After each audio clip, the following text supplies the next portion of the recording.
The rain is loud.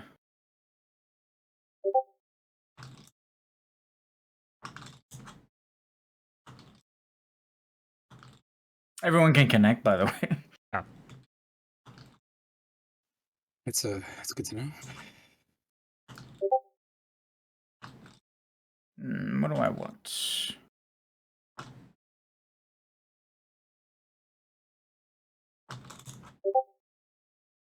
I think I'll stay as Pyro in case I need to forge something.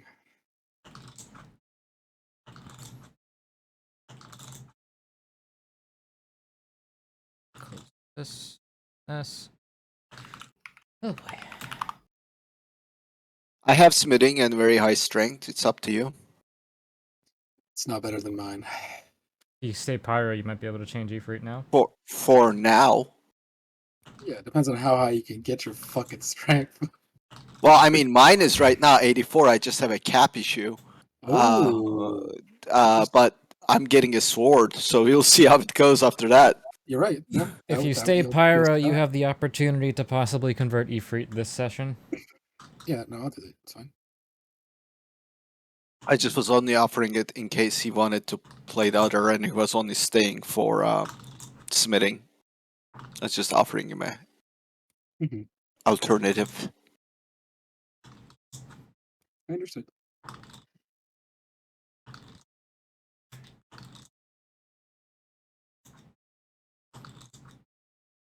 LTM. Minimum. Transition. God, I love 16 music.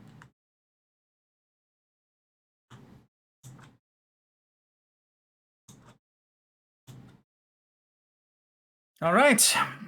You want to start at the estate? Yes. Safe and secure. Estate or castle? So, the Warriors of Light will begin this RP session directly following the meeting between Blair Highwind and Lumi with the newly chosen chairman of the board and president of the Shinra Electric Power Company, Torbadd. And they will start at Shinra Estate. Can somebody stream their thingy so I know my stuff is appearing? I will do it right now.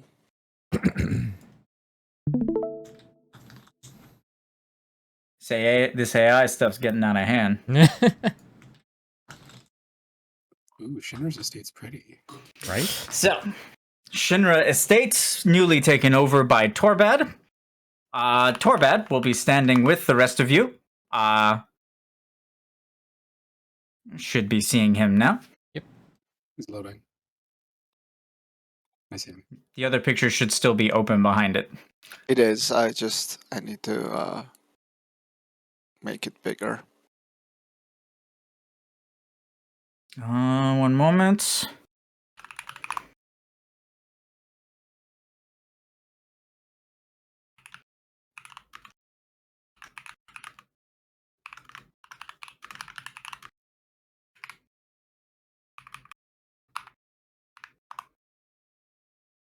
All right, as discussed in the last session, behind the house, just kind of standing amidst the trees, the baby.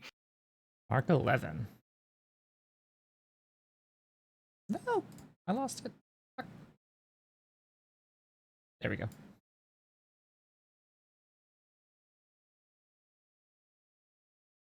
Put him into the field. Exactly. Lots of characters. Give me one moment. If anyone has any questions, feel free to ask.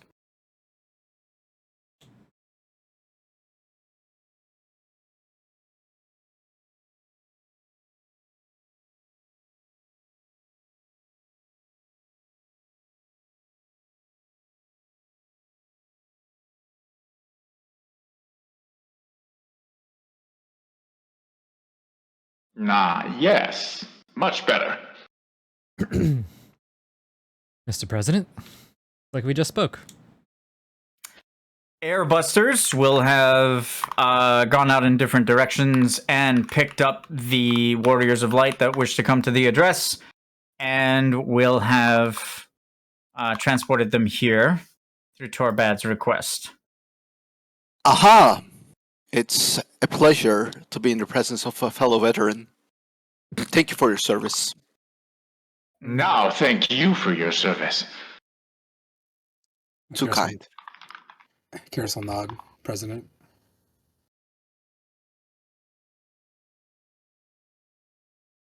So many warriors of light. I'd almost consider this meeting important.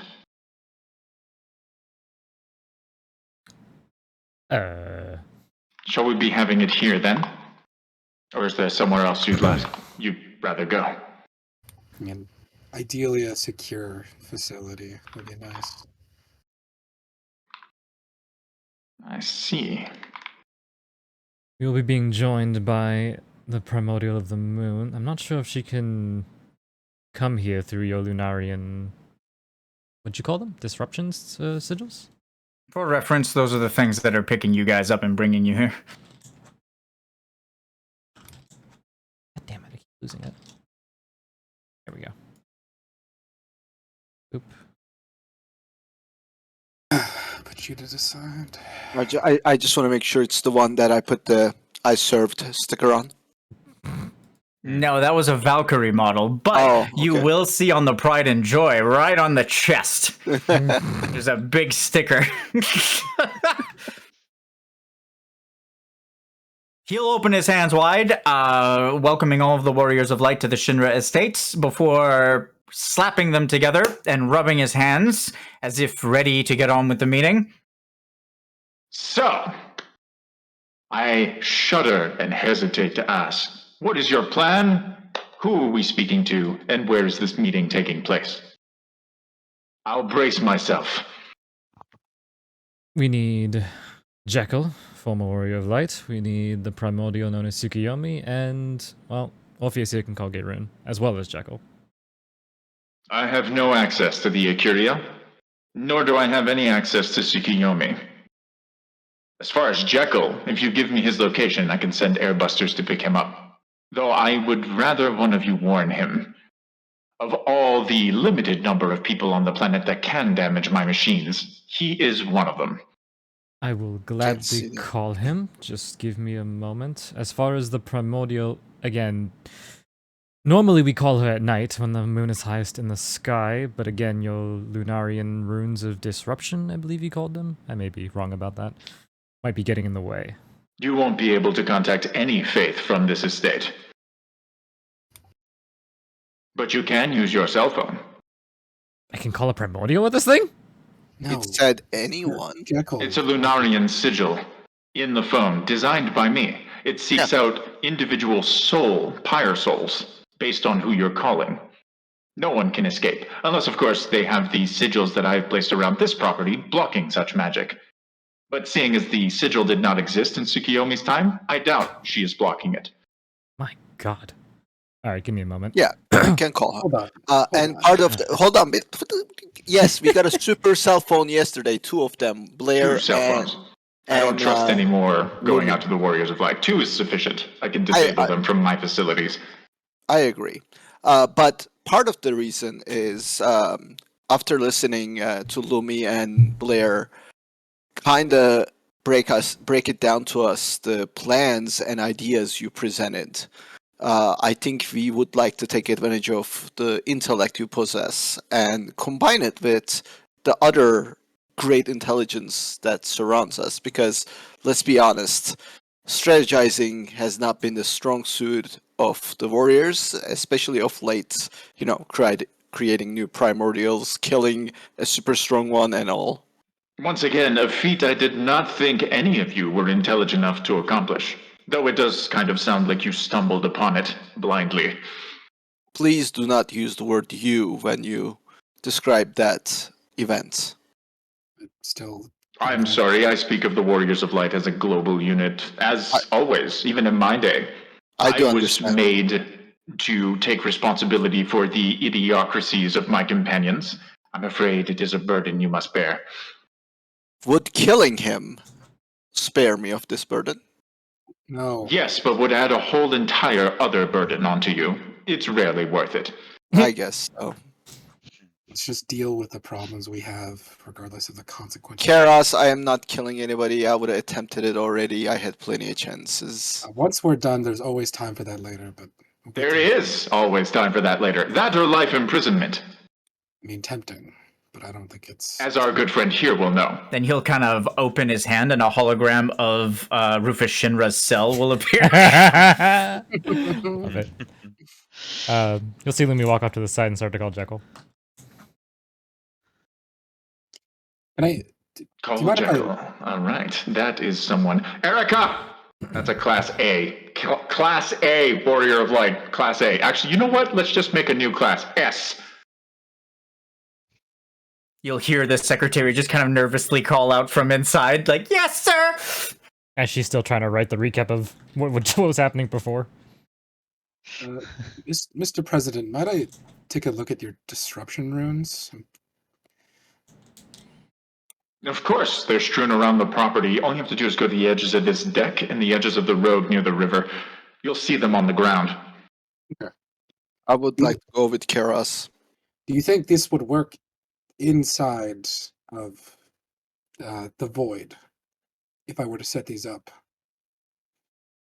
You warriors have the strangest requests, always.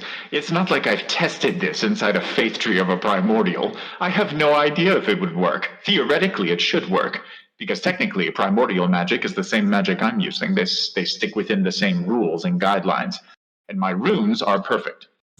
But you can always ask Tsukuyomi if we can get her here. I think we should definitely do that, because if we can just prevent interference, I mean, I could drop some runes surrounding Sniper. Oh, his interference won't work with my cell phones. Okay. As the lines ring, you'll hear a what? No, something as simple and basic as the anti-communication technology. I guarantee you that his faith tree is littered with just anti-disruption, anti-magic disruption sigils, and those are easily just negated. Again, learned from the founder, Benevelze, the machina that you all just kind of broke for no reason with your big sticks. Okay, that one was him, as he points to Travas. He'll just kind of turn his beak towards Trevos and tilt his head. I was there too. So, do you There was a remember? lot of knowledge inside that computer. Do you remember? You know what you were talking about? Familiar. How we imprint on the familiar and we grow. I have grown a lot since then. Okay, I was just a. Wasn't that a week ago? I was a wee familiar back then. You know. Back then? It's been so long. I was merely a vessel. I'm just gonna grab Trevos and pull him to the side, be like, let's go look at these fucking runes. As your phone rings and you call Jekyll, you'll hear someone just kind of... I think he blew up the spectral phone.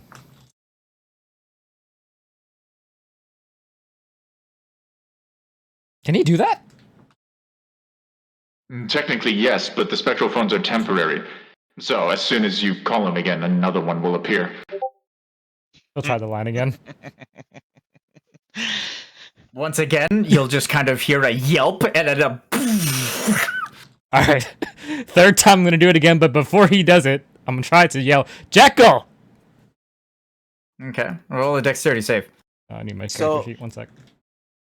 My question is, don't we have Jekyll's number? Why are we using the super cell phone for this? Because it's more fun this way. It is more fun. Fast enough, Jekyll will yelp again, and then he'll just take it, and you'll hear... Hello? My liege, this is Lumi Oakward. Please stop blowing up the phones. You're the one summoning the demon phones.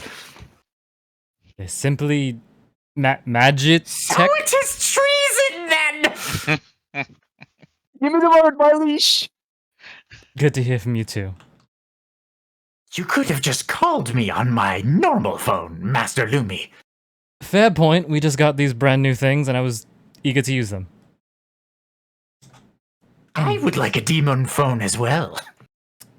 Well, you are free to ask President Torbadd if you choose to come to the meeting that I am inviting you to. You'll see Torbadd just kind of motion to Erica, and she'll run over to him, and he'll whisper, Demon phone. Trademark.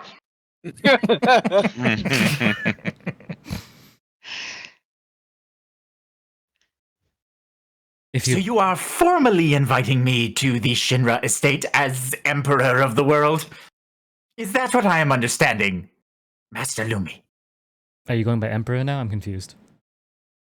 The Dynast King rules all, Lumi! Yes? Very well. And then you'll hear, just kind of magic just start to shimmer on the other end of the phone. And then as he tries to teleport, it won't work. And you'll hear him just kind of swearing to himself. What is this sorcery? Anti-magic disruption runes. We can have someone pick you up. Pick me up, huh? No. That's what that won't do. You don't want to show Torbadd will tilt his head as one of the nearby runes on the deck will become white hot and just kind of explode. Creating a kind of weakness inside the field, and then Jekyll will just appear on the deck. Should we be concerned about that? Oh, might. As he appears, he'll just kind of lean onto his staff. You'll see him just kind of out of breath, looking around. As he appears, you'll see Torbadd just kind of very slowly turn to look at him.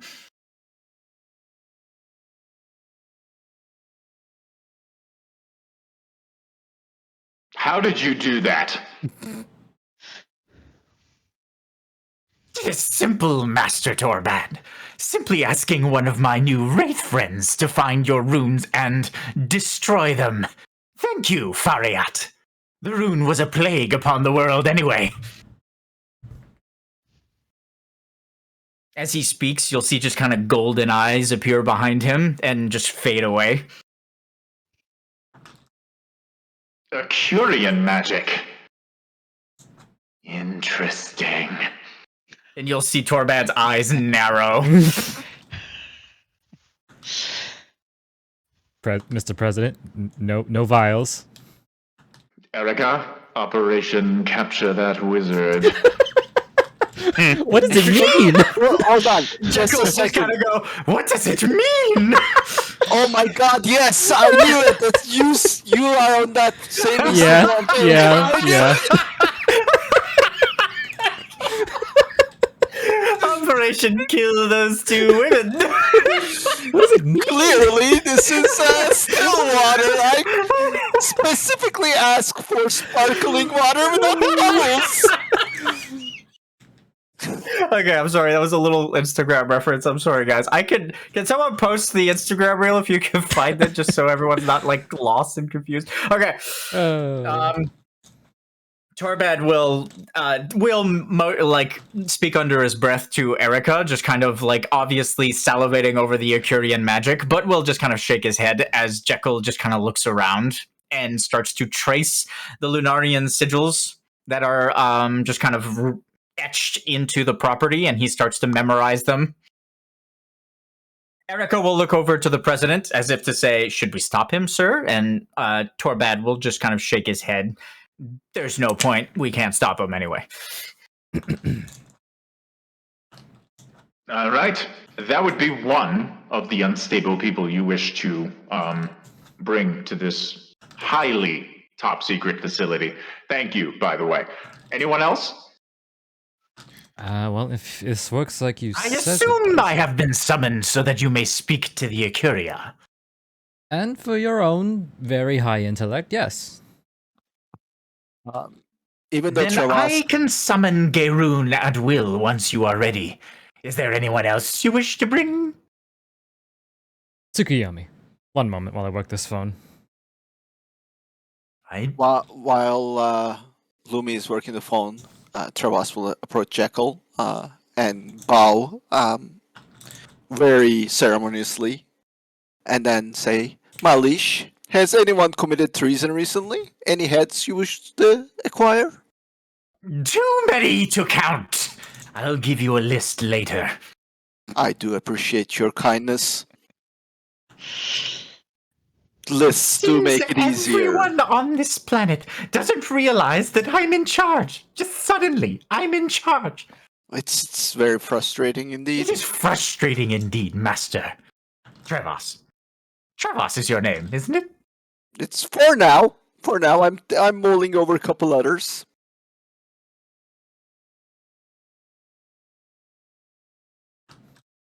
Lumi, do you plan on doing anything? Yeah, I'm dialing Tsukuyomi on this newfangled thing.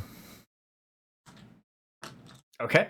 The phone will ring a few times, and no one will answer, but you'll immediately feel a presence in your mind.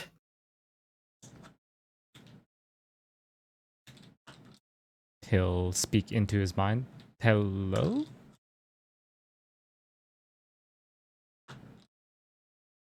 Is there something I can do for you? Sorry to call you again so soon.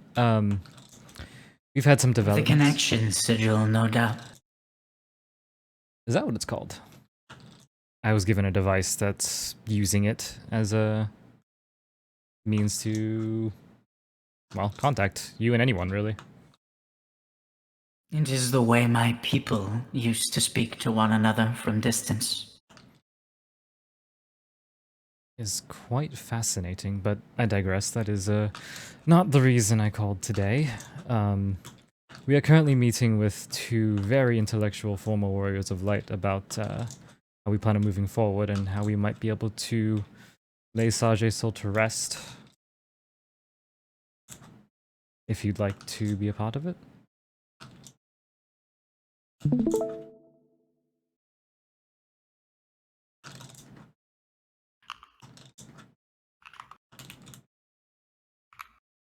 Roll persuasion. Skills. Persuasion. God, I'm not good at that.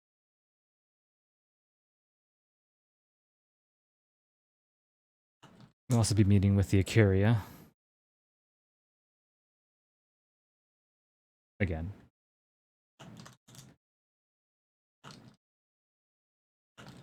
I'm afraid I've said everything I will say. Warrior of Light.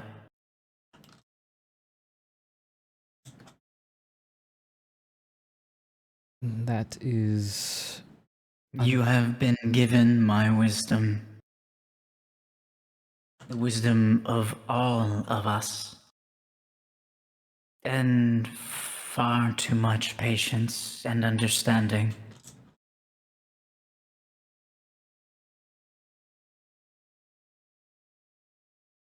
There's not much else that I wish to surrender to the Warriors of Light.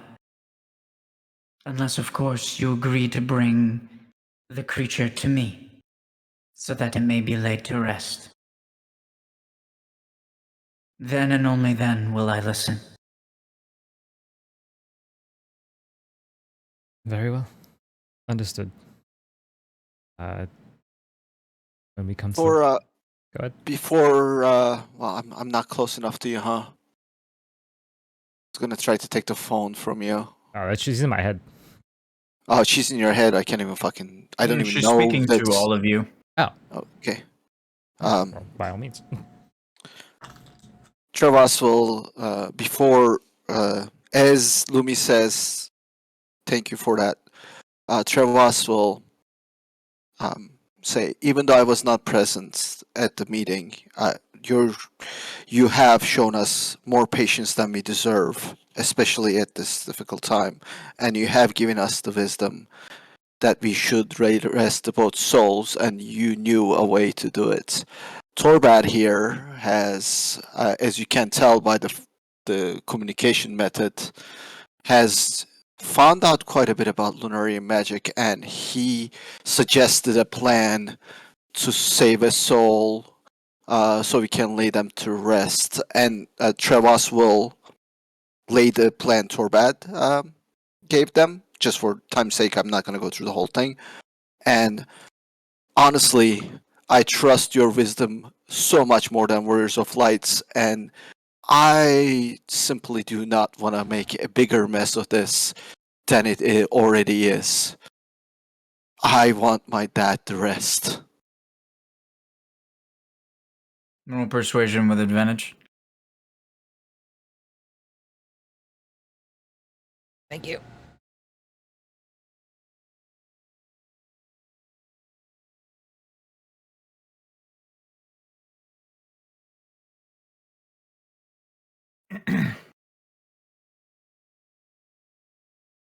She'll pause for a long time, obviously mulling over what you said.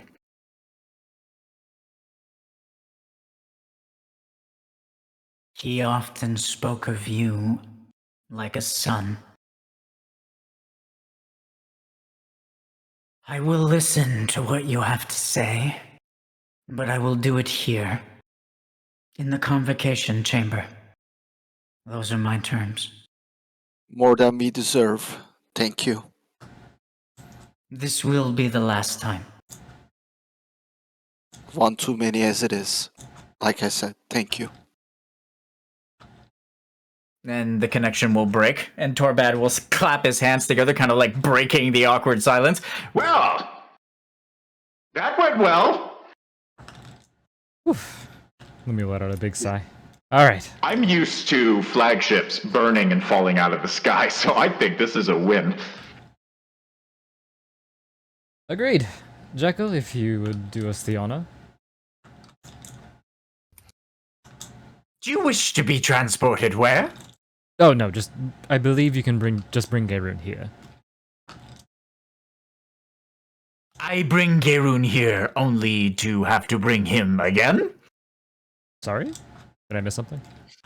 I think they want us. Does Tsukuyomi want us to go to the convocations? I thought she was listening she's from gonna stay there. on the phone. She's staying on the phone in our minds, in our reality, not the phone. But She broke the connection, guys. Oh, okay. As in, she will listen if you guys go to the Convocation chamber. Okay. Okay. All right, I got lost in that. I misunderstood that too. I apologize. Then I'll revise my statement too. So, trip to the moon then.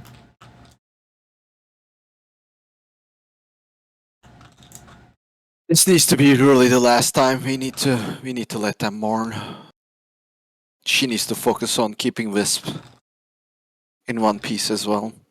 We're taking too much of her effort. For yourselves.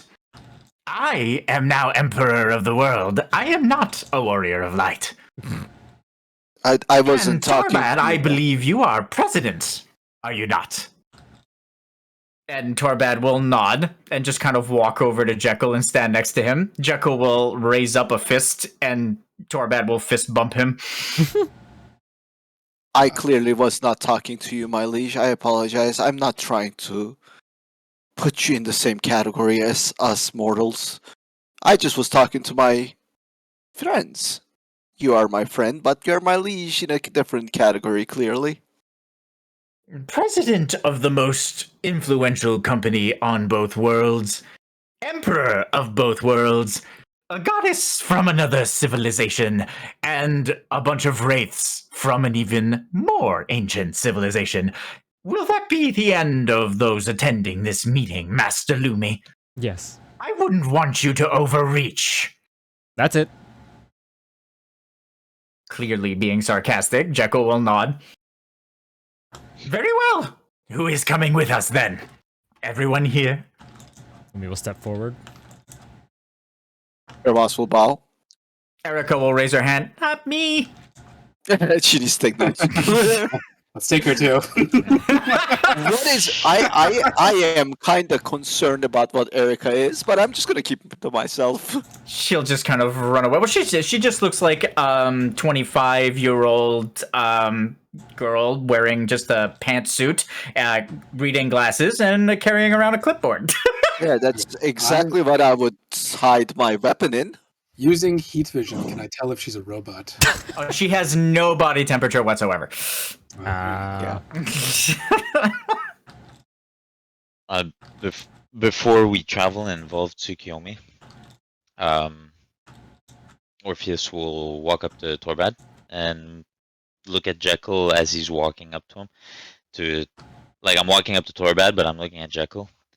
Please hold off before sending us anywhere. Jekyll will nod.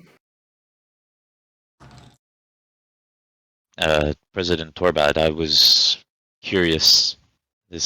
I'm not very good at determining pieces of ancient metals, and I'll take out the Death's Medallion, and I'll hold it in front of me towards him. The Would you be able goggles to- on. As soon as you produce it, the goggles on Torbadd's mask will just kind of widen and will kind of narrow in, and you'll see a bunch of blueprints and little beeps show up as the goggles scan the item. You can finish what you were going to say. Would you be able to tell me the origins of these metals, or whatever material this is made from, and its capacity to hold anything other than a marking?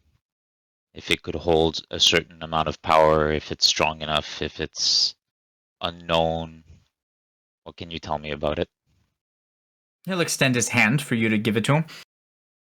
I will give it to him. He'll then bring it closer to the goggles, and once again, you'll hear little blips and beeps as the goggles just kind of examine and scan and look up everything in the database of Midgar's servers. He'll then produce a small Mako steel needle that he'll just kind of stab the object with. Obviously, the object isn't damaged by the stab, but it produces a very high-pitched ting as he stabs it, and he'll do that a couple of times. Ting, ting, ting, ting.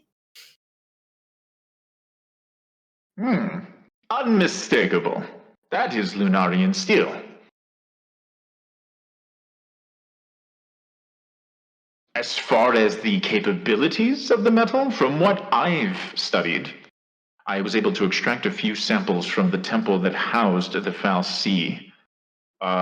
There wasn't that many of it, though. The fal'Cie was mostly made from a alloy that is more resembling Nova steel.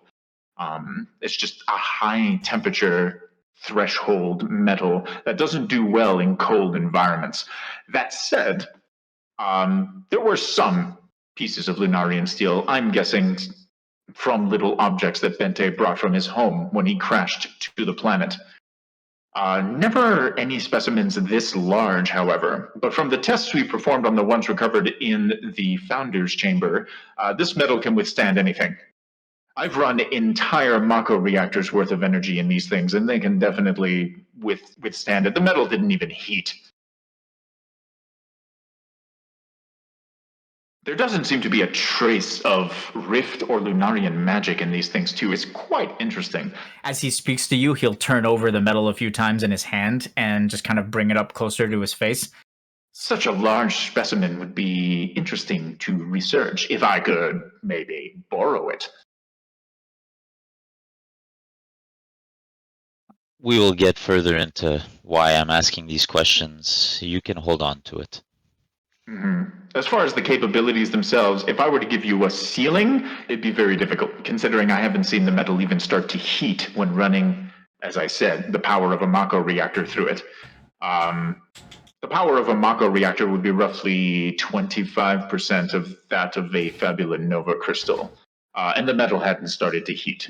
So assuming that the threshold is about 4, 5, maybe 6 times beyond that point, and that's on the low end of the spectrum, I personally believe that the metal can withstand a lot more. I'd say it is extremely durable and powerful. If you made a whole suit of armor out of this thing, you'd be nigh invincible, at least to physical force.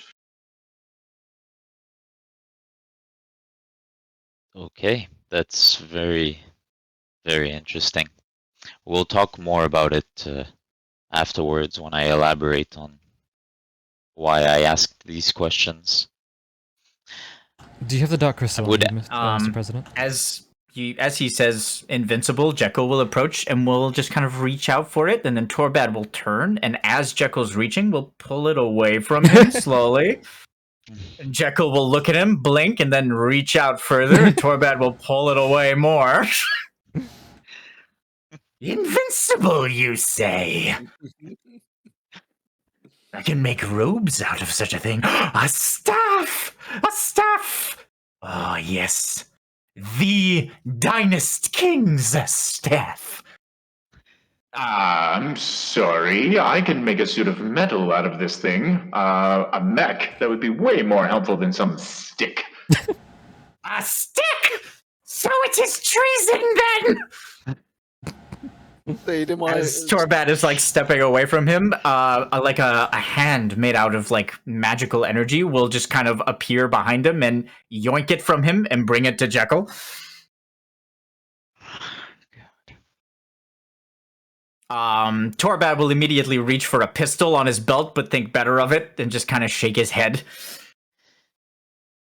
Jekyll will hold the object in his hand and just kind of observe it with wide yellow eyes. And as he observes it with like the kind of lust for magic that you guys have seen Jekyll have in the past, 5 shadows will appear behind him with wide yellow eyes and observe it as well. Should we be concerned? That piece of metal like is a red important. flag. That piece of metal is important, Jekyll. You can't be Dynast King if no worlds exist. Jekyll will immediately just kind of snap out of it and look at you and just kind of look back and forth between you and the object and then hand it back to Torbadd. You cannot use that excuse every single time, Master Orpheus. It is getting old. Until the worlds are stable, that excuse is very viable. I have not seen the world stable in my lifetime. Have you? The Torbadd will just kind of shrug like you go for it. Yeah, that is. It's hard to argue that one. This brings me to my next question before we head off, President Torbadd.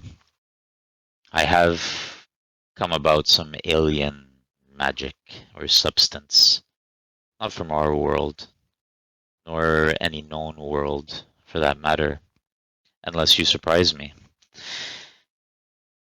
Is it the There milk is- blood? What? Orpheus will turn around and look at everyone. And Blair showed up here a few minutes ago before she left and gave me some milk in a jar that she claimed was blood from the Wraith. That's not what you're talking about. Okay, it's fine. It's okay. One can easily get confused. There's so many otherworldly things you bring to my doorstep. The Wraith is from a known world. What I bring doesn't exist in our dimension. What do you bring? I was curious due to the corruption of the crystals. I have a vial with liquid in it given to us by a ghost from another dimension. Are you sure this isn't the same thing? I assure you it's not. Very similar. This was an entirely different dimension. He's correct. An entirely different vial of liquid from a Wraith? This No, didn't it come is- from a wraith. It came from a man They- with an octopus on his head. Unfortunately, Excuse that's me? true. That's exactly. I'm 100%. Yeah, no. They are tears, Torbadd, and they are meant to, from what we know, what we were told, meant to remove corruption, meant to cleanse it like nothing we've ever seen before. And I was wondering if your tech and your capabilities with the crystal, if this could be useful to attempt a remedy for them. And I'll take out a vial, which is the Tears of Calypso. He'll extend his hand so you can give it to him. I'll hand it to him. This is the second time I've been handed a vial of otherworldly energy. He'll bring it up to his goggles, and once again, you'll hear beeping sounds as they scan. He'll open the vial and very carefully just kind of produce a small droplet. What are those things called? Not a syringe, but like one of those little like squeeze droplet thingies. A Anyone know? dripper type thing? Like a dripper, Yeah, yeah. yeah. And I then forget he'll what it's called. put it in, and he'll take this tiniest little amount, and then he'll shove it into a receptacle on his belt, which will immediately start beeping, and then his goggles will start going crazy again.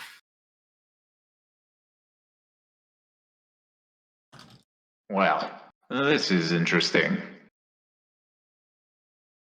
This has a radiation that I have never detected before in my entire life.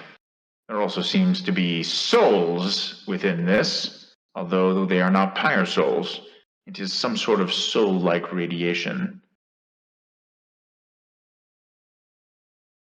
It is extremely pure. I've never seen a substance this pure in my entire life. Yes, I could probably distill this and infuse it into the existing crystals and cure them. It would consume most of the vial, however, if not all of it. If it could theoretically work after you've examined it, then by all means take it all. While we go speak to the rest on the moon. I Maybe could you could keep theoretically use this researching it. to repair the light crystal. Lumi's eyes will widen up. Holy shit. However, it will consume more of it than is required to heal the crystals. Yeah, bringing the light crystal back, but having the others corrupted doesn't advance us much. It does if you take into account my suggestions given to Blair and Lumi earlier. Yeah, If not having to the reforge enchantment it. of the crystals is transferred to living entities that can bear the transfer, and then ascended to an alternate plane, then technically the cleansing aspect of the crystals would never be touched by an outside source ever again, and the elements would be forever protected. You'd be able to reconstitute the light crystal despite Eden's existence as it stands now? Yes, it would take roughly half the liquid. With the other half, you could theoretically use it to encourage the forming of another crystal, perhaps one that's being resisted. The cosmic crystal. Lumi turns to Orpheus.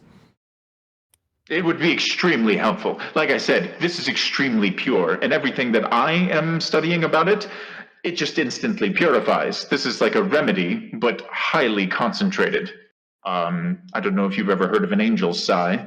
It's one of the most potent flowers that we have in our worlds. And an angel's sigh is a very highly potent concoction that just completely cleanses any outside influence, whether it is biological, magical, or of any other type. Angel sighs are taken, and they are refined, and they are diluted and turned into remedies. This has roughly 100 times the potency of an angel sigh. Therefore, an external consciousness trying to resist would be expelled from a body that is trying to be put together. It would be like trying to stop something from being forged while having one hand tied behind your back. It's extremely potent. Do you have more of this hidden somewhere? A source? A dealer, perhaps? No, but the same person that gave me that vial also gave me this coat. Show him my coat. His goggles will widen, and he'll just kind of start scanning the coat. Energy signatures on the counter, strange as well. That is in... Where did you say you found these objects again? A different dimension? You know how, like, Different Halloween- dimension. You know, like how With- Halloween fucks up everything? It's like Halloween. As- Ah, yes, the barrier between worlds thins during Yes. Hallows Eve. We I fell had some through a fun keyhole. experiences myself. We fell through a keyhole and landed on a ghostly ship. I see. And yes, there was a man with the face of an octopus. Yeah, I have his mark. I'm like, hold up. He went by the name Davy Jones, and his ship was the Dutchman. Such legends actually exist in ancient texts on Crystalis. They are few and far between. They do speak of a deep sea creature, a very powerful creature that is known to fell ships and control the oceans at the command of a man known as Davy Jones. They are simply myths, however, no tangible evidence has ever been found of the existence of such a creature. Well, Mr. Jones was real, that's for sure. Well, I surmise that whatever was done to create this coat that you wear, it was done in a place that has much more magic, ambient magic within the air than is here. The potency is much higher, but of a radiation that I cannot detect. In constant flux, actually. Very strange. I would love to study it someday, perhaps when the world is not coming to an end. Orpheus will nod. Since we are doing a show and tell, President Torbadd, it's not that I don't want to waste any more of your precious time, My but heart can't take any more. This is not a vial, is it? it is not a while, but Okay. I just want to check two things, and Travas will produce two things. One is a medallion that was given to me by a Lunarian warrior, and he will Is it show. Lunarian steel? That's what I would like to know. And show the medallion of duality the Aman gave me. He'll grab it and observe it for a moment before nodding. Yes, Lunarian steel. We have more of it. Nice. This is fascinating. It's like you're just producing it out of thin air. And then the second Do you have any idea how much you could sell this for? You know what? Never mind. It doesn't have any value. I take it back. We'll call Ren later. we shall talk, President Torbadd, in I regards should to know better. One of my old companions in the Imperial War, if you even so much as mentioned money, would sell our souls. We will talk more money once the worlds are not ending, as you said. I do have a empire of my own that I need to save, and money seems to help these things. But let me show you the second show and tell item. Since when you mentioned maybe some of this liquid in the vial can be used for other things, I happen to have a vessel of some sort that I have gotten long ago, and he will produce the key item, Fabula Nova Crystal, Forger's Crystal. That wasn't consumed? No? Still have it. One moment. We never did the storyline. No, you did. So when you got to remember what the hell's it called? Become Death? Become Death? Yep. Is it Become Death? Yep. When you guys did Become Death, and Amon tricked you, and the Forger's Crystal went into Benevelze, and then you guys annihilated Benevelze? Okay. That's it then. Just one thing. I never said a second thing. What second thing? What are you talking it's about? It's okay. That's no big deal. I just wanted to be sure you knew, because apparently you thought you still had it, which is fine. Okay. Totally just deleted it out of my inventory. So let me just make sure there's nothing else I can show him before. Okay. Nope.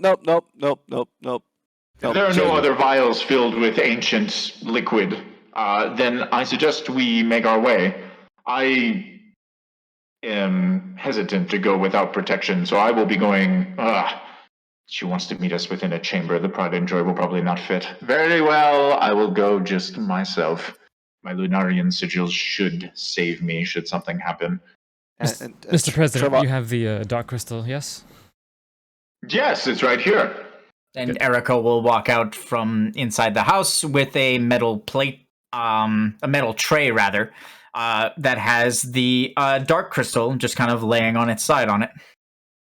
And then if nobody else has any more objects to show? The Fabula Nova Crystal of Darkness can be taken by the Warriors of Light. I managed to convince Caius. He only asked that the one who shattered the light crystal not touch it. Yeah, that makes sense. Fair. Travas, I feel like you're most fitting to take it. At least there you go. You thought you had a Christ a second ago. I don't know what you're talking about, but I really appreciate the offer. Erica will bring the metal tray over to Travas and present it to him. with the Fabula Nova Crystal of Darkness on it. Do I need a gloves for this? I don't think I've ever If used you gloves. did, then there'd be a lot more dead warriors of light. Trevas will put it in his inventory. I don't have one for the fire crystal, so Perhaps you should. it's in my axe from another world. Jekyll will have slowly followed the dark crystal as it came out. And as it goes to Trevas, he'll go up to it with his fingers just kind of touching as he just kind of observes it all together, uncomfortably close to Trevas. And then when you say you have the fire crystal, he'll turn his head to you very slowly, Karos. When he turns his head, Trevas will put his Fabula Nova Crystal away and hug Jekyll, since he was like, "Oh, you're so close to me, thank you," just to distract him. Jekyll will blink a few times as he gets hugged. And then After a moment, he'll just kind of go, I will allow it. I do have one last question, Torbadd. Theoretically, with the metal that we produced and showed you today, is there enough of it to forge, or theoretically, is it possible to instead transfer to living beings the power of the crystals, but instead to inanimate objects, such as objects made from this metal? now that is an interesting question. Theoretically speaking, yes, it is possible. The housing unit of the technology needs to be perfect. And by perfect, I mean pure. It needs to be comprised of a single type of particle. In this case, perfected crystals, obviously, because of their purity. That is why they are dissolving at the moment, is because that something alien has been introduced. The enchantments that I have studied, and though there is no record of what enchantment the Fabula Nova Crystals have, except what Exdeath has uttered to us, basically, if you make these inanimate objects perfect, and by that I mean simply one material, then yes, the power can be transferred to them. And would a smaller object from this metal be able to withstand the power? Of course. The crystals themselves have a lower threshold of resistance than the metal. The metal can take much more energy than a Fabula Nova Crystal, which means the object can be smaller. And from the metal we provided, theoretically, The medallions? yes. How many rings could you forge with that?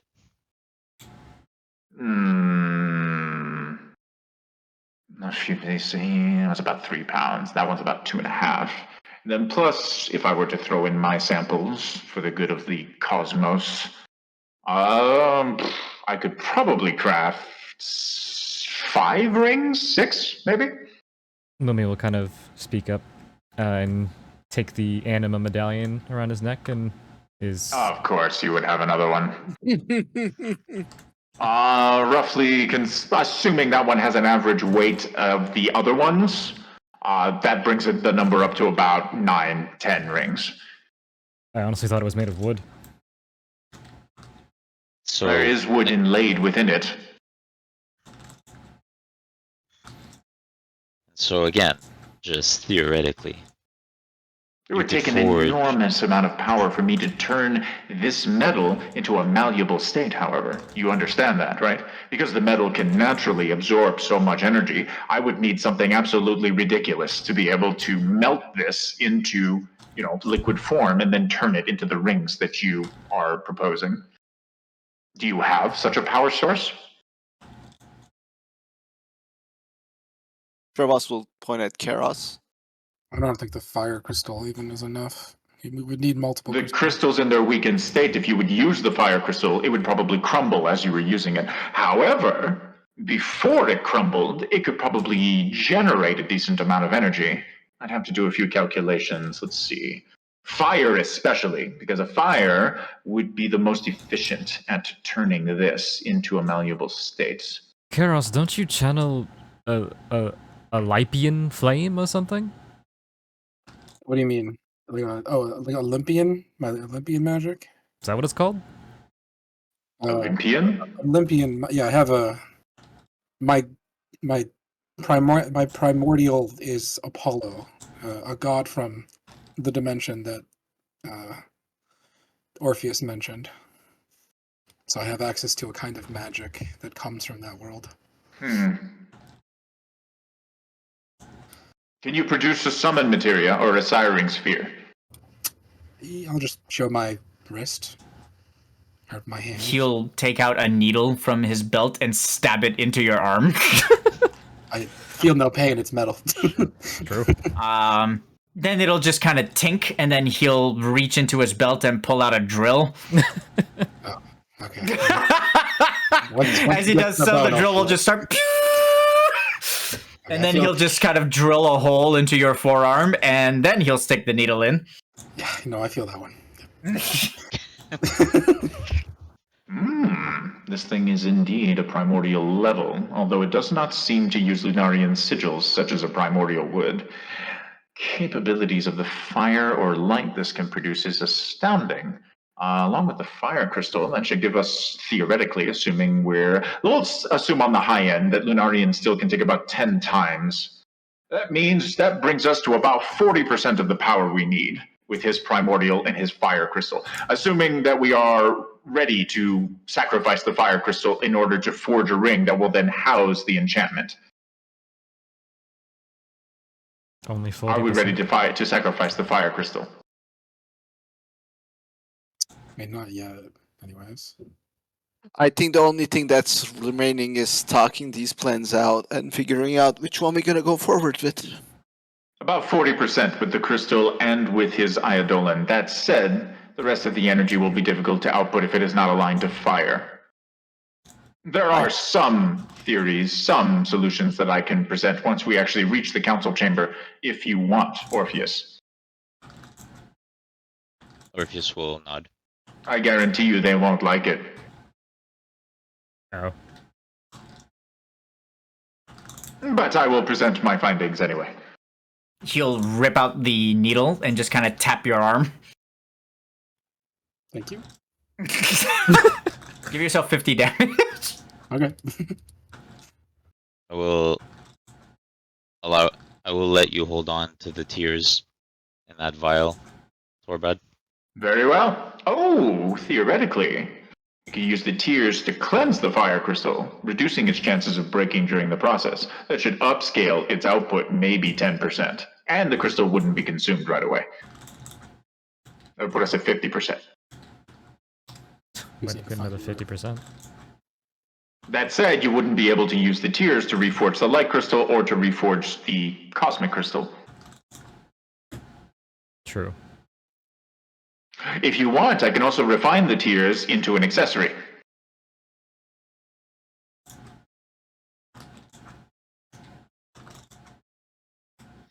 It would consume all of the tears, but it would create an accessory that would have... Invincible? No. Tenacity, ribbon, and unbreakable.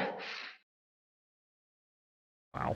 I think the tears would be better used to cleanse the crystals than anything else. Very well.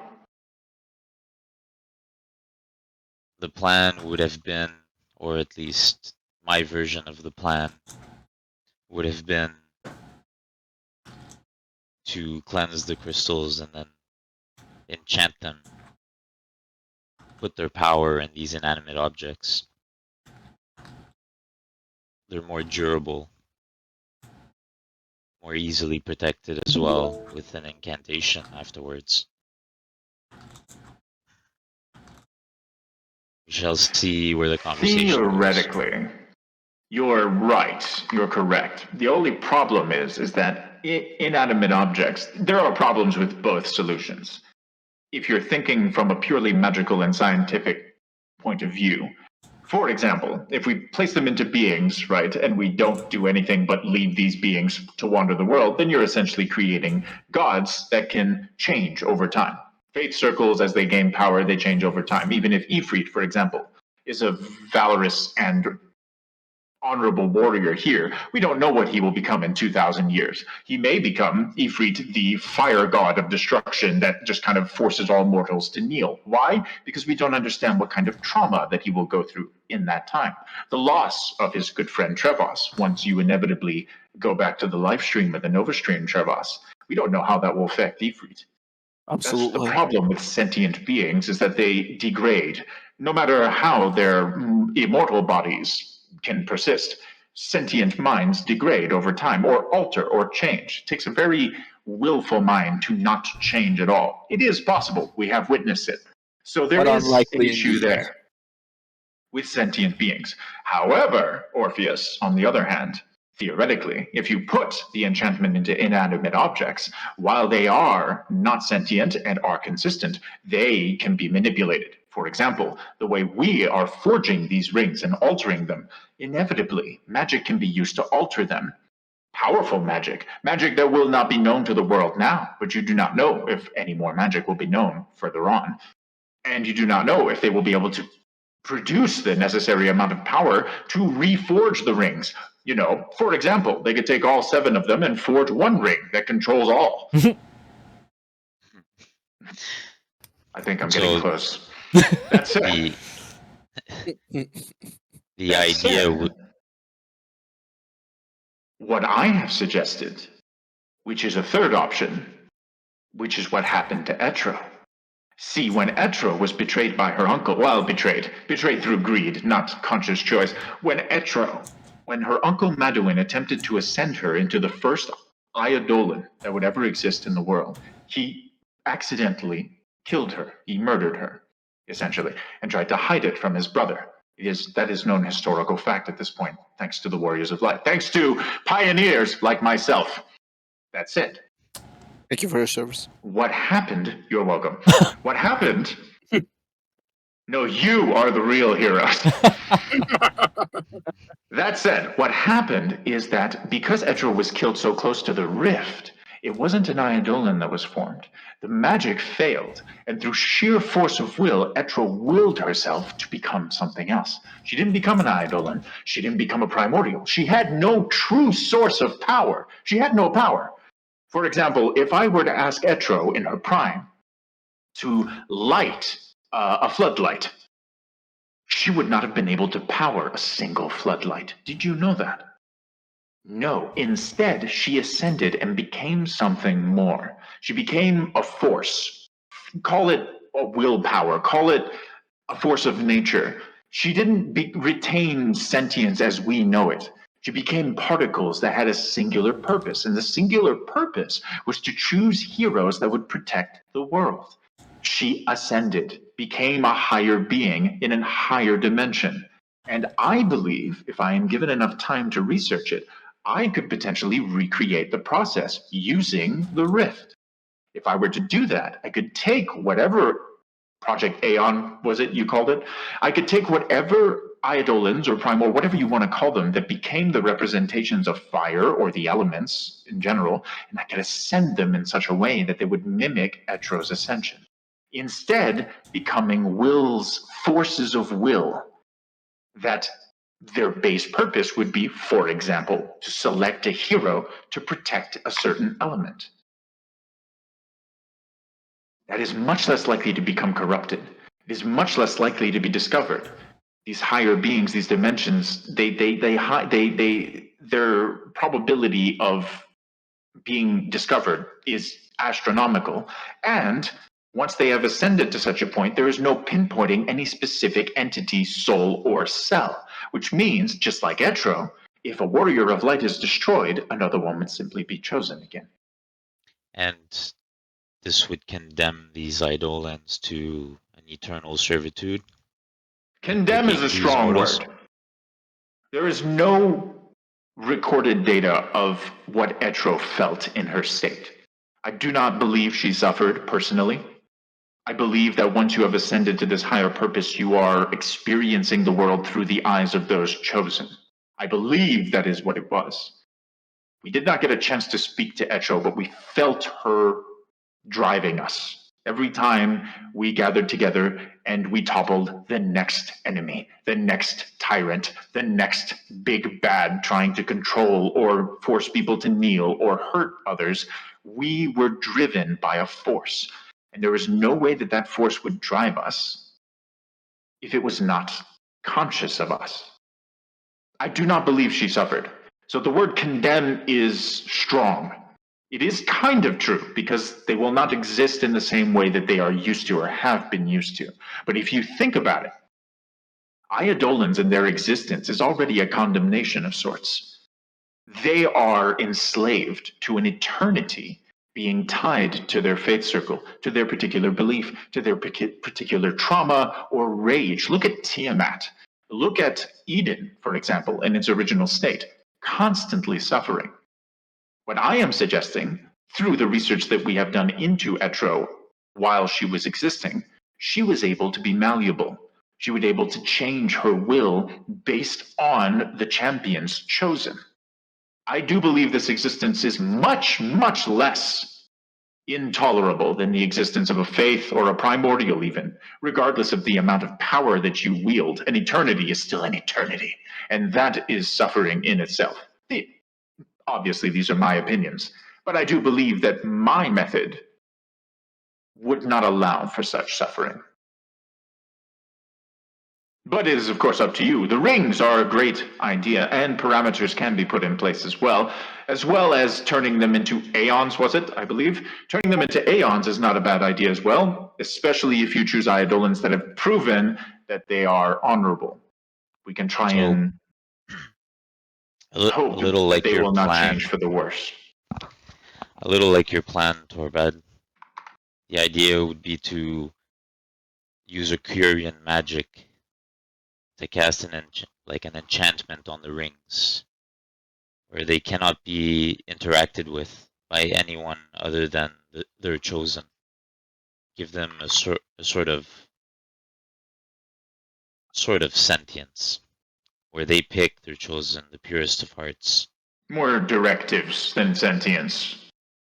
Yeah. Otherwise, you'd run into the same problem, right? I think a big problem with having to carry around crystals or rings is that it is subject to outside influence, whereas if it was just a force of will, it would save so many issues down the line.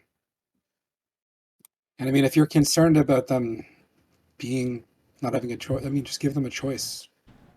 Let them choose if they think it's a good call, the right decision to make that sacrifice. Orpheus, your parameters significantly lower the chance of something occurring to corrupt the rings or to be used in corruption. However, the problem with these directives, even with the higher beings that I am suggesting, is that they can be wrong. Or at the moment that the soul is chosen, as I said, sentience can cause it to change. For example, are the Warriors of Light familiar with a man named Anathema? Yep.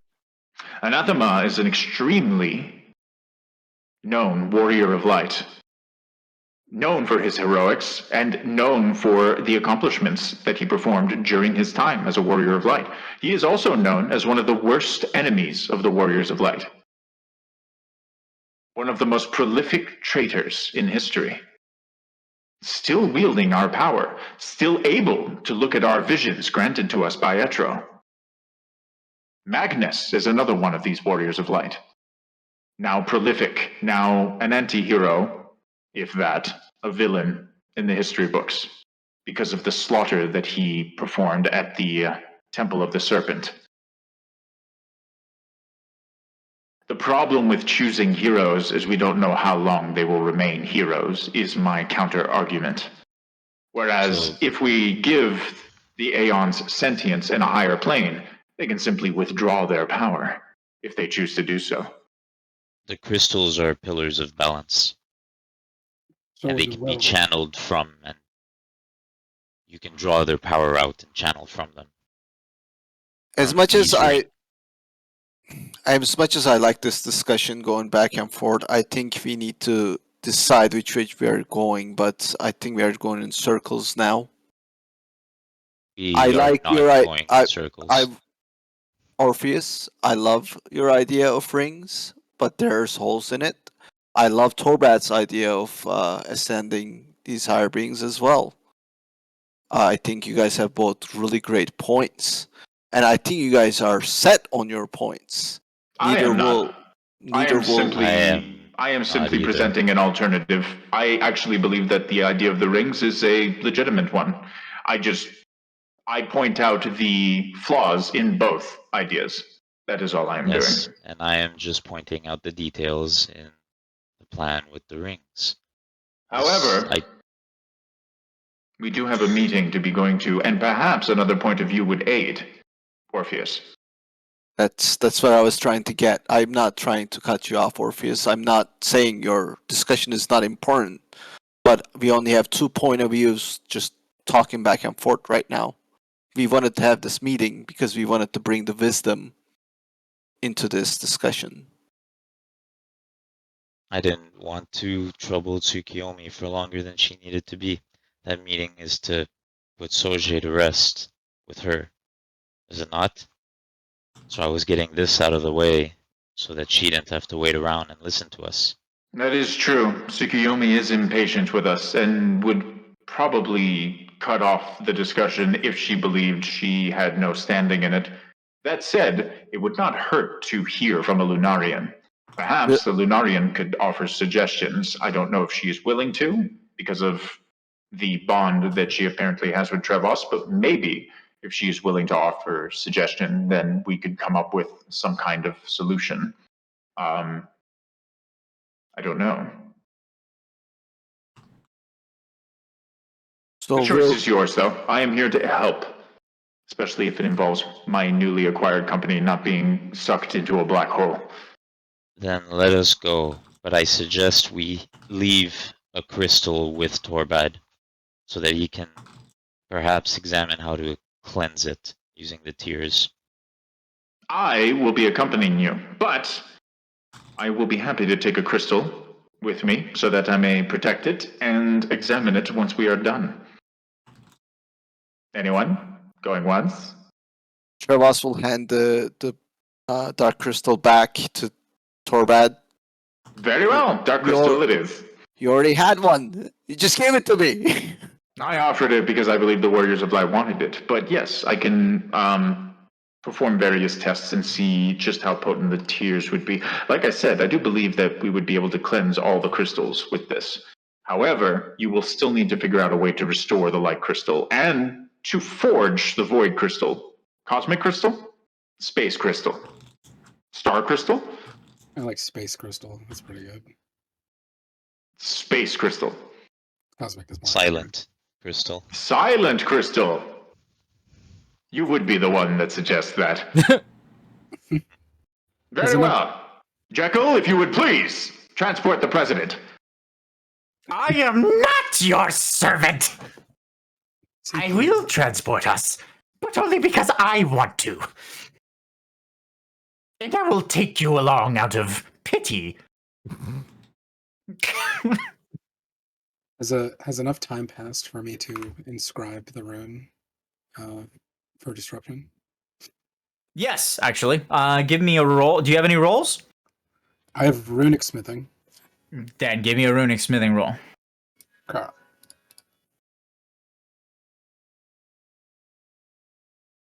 DC is 35. I need So to yes, you can learn the rune. roll. Nice. I don't know if I don't know if I should roll runic magic for this. Runic magic is much more volatile because it's like so runic smithing is inscribing the rune into an object. Okay, so like what Torbadd did to the ground. Runic magic is just crafting the rune in the air with magic and shooting it forward. So it's much more dangerous, but you can try it. Go ahead. Can Karos just teach me this? I don't want to fucking. Oh yeah, he can teach you. Yeah. I don't want to destroy the Shinra's freaking new. If anything, I literally made like a little metal thing that is just carrying the rune now. So Yeah, like a metal reference card. I just rather not destroy this newly built place by I'll just hold accident. it up. Be like, yeah. Erica, replace the rune that Jekyll broke. Bye-bye. And the Warriors of Light will be surrounded by Jekyll's magic and transported to a new location. Which means this is no longer there, that's no longer there. Shinra Estate is no longer there.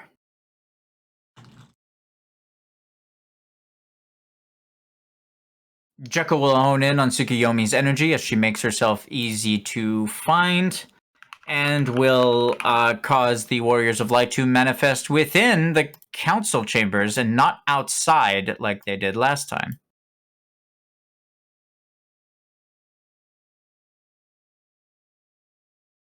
Oh. The party will appear and will be standing right next to the massive table in the center of the room. As the party appears, you'll quickly notice a wolf just kind of sitting nearby, patiently waiting. As you approach, she will turn her attention to all of you and nod, indicating that she is now aware of your presence.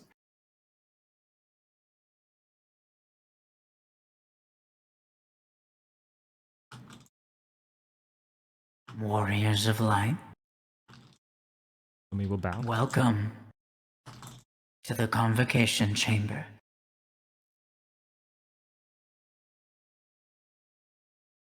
Ross will bow with respect. Karis will give a traditional Solheim salute. Feel free to take a seat. There is no esteem left in this place. They are just chairs now. Torbadd will nod and will walk to one of the seats and sit on it.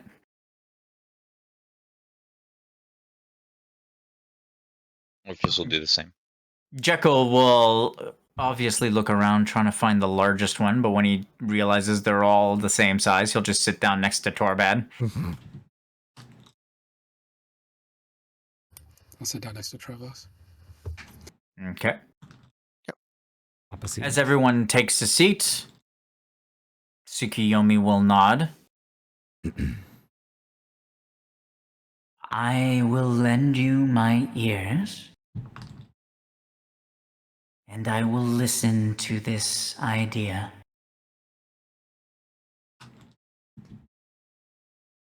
Should you need anything from me, I will grant it, but only if Sage's suffering is ended.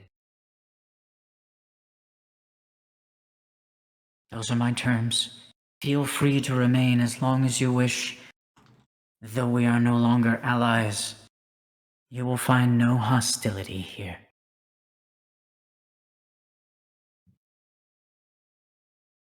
Understood. Torbadd, you mentioned earlier that you had a process by which you could save his soul? Dismantle Eden and... Yes.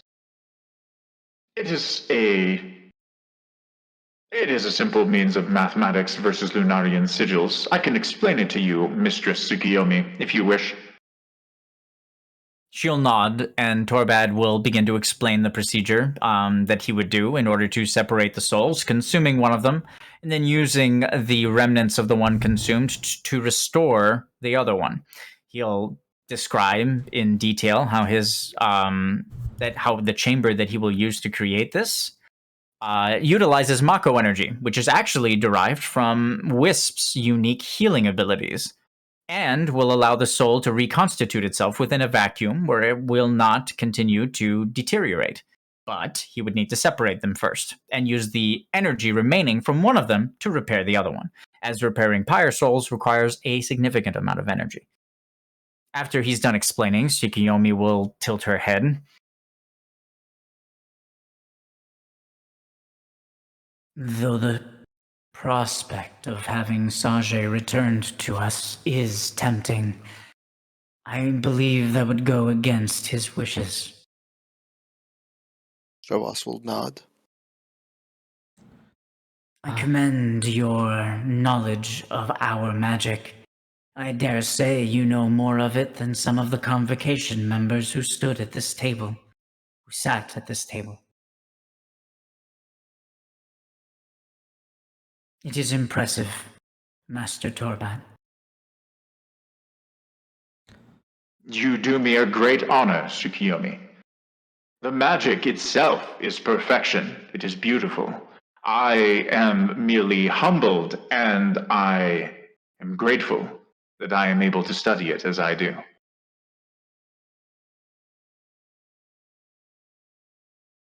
Though I agree that Sage would likely not take to being resurrected, one thing that stood out to me in our discovery of this phenomena is that his soul, along with Ramza's, is damaged. Am I correct? Which is why I suggested Torbadd to, well, bring up this idea in order to repair his soul. Both souls are damaged. If you can find a way to save the child, I have no objection. But I will ask that you give me the remainder of Sage's soul. It will not be consumed for energy, as Torbadd has described. If you wish to have energy, we can provide it.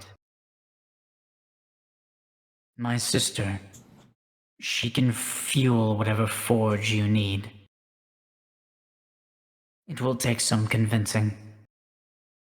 But if I tell her that it will return Sage to us, she will do it, albeit begrudgingly.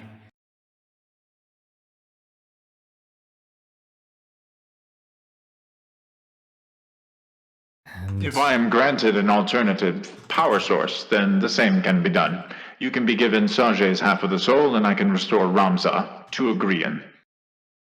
However, it must be noted that whoever is utilizing him as a siring stone, well, will lose their power. There will be no more Eidolon to grant magic to, or to take magic from.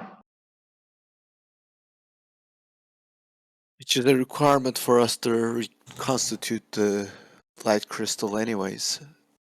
I think as much as we want Ramza not to suffer, the fate of Eden doesn't seem very bright indeed unless we don't want to do anything about this imbalance, which inevitably go out of control shortly. Theoretically, even if you want to transfer the enchantments from the crystals, you will need Eden to relinquish its control on the particles of light. Exactly. I agree. The tapestry of light. That's much nicer, don't you think, Tsukuyomi? She will smile at him and nod, obviously finding Torbadd amusing. Playing on, or going off of what Mr. President has just mentioned, the transfer of power. The reason I called us here today is because I had a thought that if we were to transfer the power to a living being, an Eidolon, we've created, you have created primordials before, and we have now created this primordial of light that's unstable. What if we somehow merged the two magics by which the crystals were made, Acurian and Lunarian, in some way? So that we might create these ions that we've been talking about. Aeons. Would it not be wiser to suggest this in front of an actual Acurian? That's I doubt the Lady Tsukuyomi can actually tell you if it is combinable. I got ahead of myself. Honestly, please forgive them. They are, there's no intelligence discipline among them. They told me that the other day. It's disastrous. It should be illegal. Strength will Again, trade. Tsukuyomi will giggle, finding him amusing. I got ahead of myself, I apologize. Jekyll, my liege, if you would please summon Gaerun. If you require an intelligence-based warrior of light, I would be willing to lend my strength again to the warriors, Master Lumi. But for a cost. A very shiny cost. God. And he'll glare at Karos, just kind of stare into his soul. And then you realize he's not staring into your soul. He's staring into your pocket, where the crystal is. Garrus just shakes his head. Like, Yes. Do you realize if we go through with this Aeon plan, there won't be a crystal, right? Jekyll will very slowly turn his eyes toward you. Best not to think about it, Master Lumi. I mean, if we went with the force plan, I feel like the water force might choose you. So there's another energy source. Dynast King and the, what did you call it? Dominant of water? No! You'll just see him giggle and jump up and down in his chair. All right. Jekyll will extend a hand, and without uttering a word, his shadow will extend into the middle of the table that is in the middle of the room. And once again, Gaerun will form above the party, hovering there, seemingly staring at all of you at once.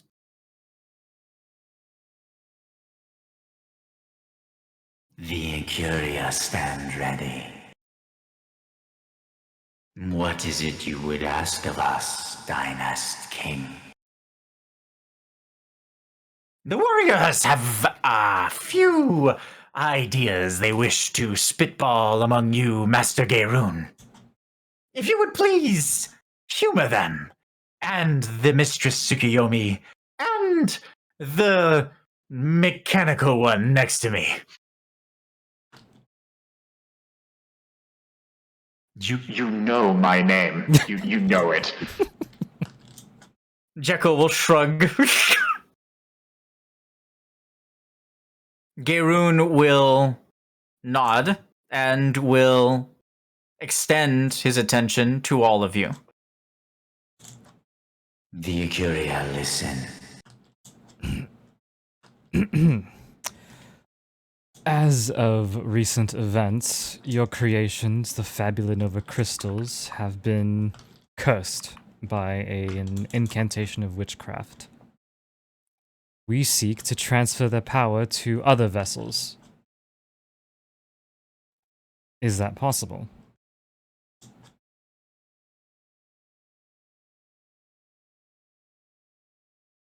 It is possible. Crystals are the purest method of containing the magic. But we have tried alternative methods before.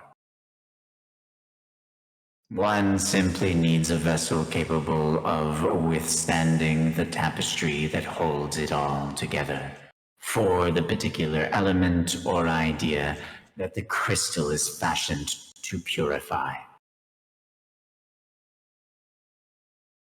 I knew it! Tapestry! I said it. Okay, go on.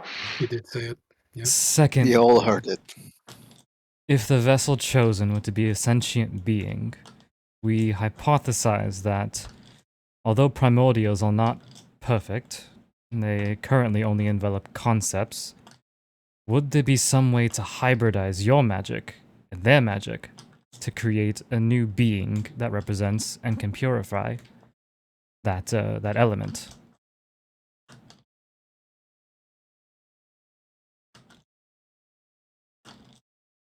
A hybridization. Surely such a thing can be accomplished. However, Arcurian magic does not bend the elements to its will, but flows with them. If you speak of the magic we have used to ascend to Arcuria, one among the Lunarians has already accomplished this in the past. Geirun will turn his gaze to Tsukuyomi, who will nod. You speak of Etra? We indeed speak of the entity known as Etro. What she became is very similar to what we are now. Though I suspect she did not feed off of destiny as we do. We know not what she fed off of, but such a being would require some sort of sustenance, as we discovered to our eternal folly. The primordials require no sustenance as far as I'm aware of. Maybe this The hybridization... primordials bend whatever idea to their will. They require no sustenance, for they represent the idea in the physical realm.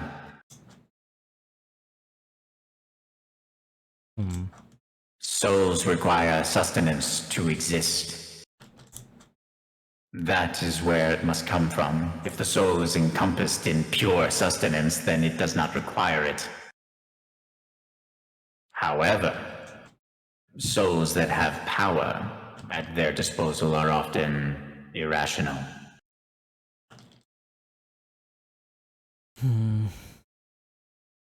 That is why we guide the mortals, and we do not intervene directly. Doing so would go against the Acuria, our doctrines.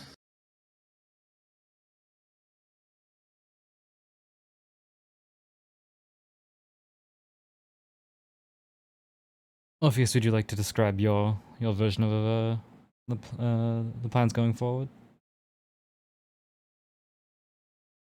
With the rings? Yes, while I ponder what he's just said. It's just said, sorry. First question, Girun. What was the world like before X-Death forged the crystals? And could that world be the potential future? What if we, instead of balancing the crystals and the elements they are tied to, we rid the world of their influence? In your history, there is a substance and phenomena known as the empty. Have you heard of it? I have not. Before the crystals were fashioned, when Zodiark fought the sun and the moon in the skies above the twin worlds, the remnants of his body fell to both worlds, creating an event known as the Empty. It was radiation. Corruptible radiation that spread across the globe, turning lush forests into barren wastelands filled with fiends aligned to the cosmos. Bente and his brothers fought against these fiends, driving back the Empty, fighting against it incessantly. The reason that Zodiark was able to sprint to fire, water, earth was because of the lack of existence of the Fabula Nova Crystals, the purifiers. It was only when Bente approached us with X-Death that such a thing would no longer be possible. Through his experience fighting the Empty, the corruption that was Zodiark, the crystals were fashioned so that it would never occur again.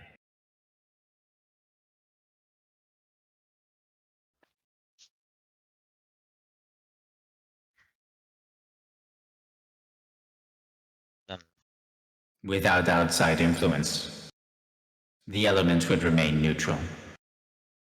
With influence, the elements could be corrupted again, should an entity deem it necessary, and possess the power to do so. That is my answer to your question. Orpheus will nod. I'm gonna explain briefly what I explained to Torbadd earlier, but I'm gonna add some stuff. Is that okay, or do you want me to repeat the plan stuff? Nope, you can just tell me you're explaining what you explained earlier, and tell me the stuff you're adding. Yeah. So with all that said, before we came here, I was beginning to explain that Fabula Nova Crystals can be channeled from. They are a source of power, whereas these inanimate objects would only select their guardians.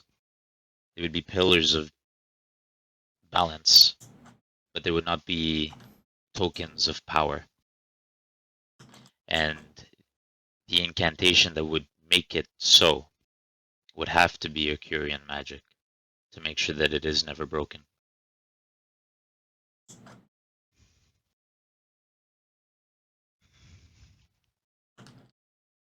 So, all in all, that's what I wanted to say to Torbadd before. Also, is that these rings, like, I don't want them to be a source of power. I don't want to create superhumans, right, on the planet. Just for the other people, like outside of character. I don't want them to be a source of power to make like super mortals, right? I want them to just select noble people that will influence that element, but cannot draw like immense power from them and have like the Eden scenario happen again. You know, so that's why I explained it that way.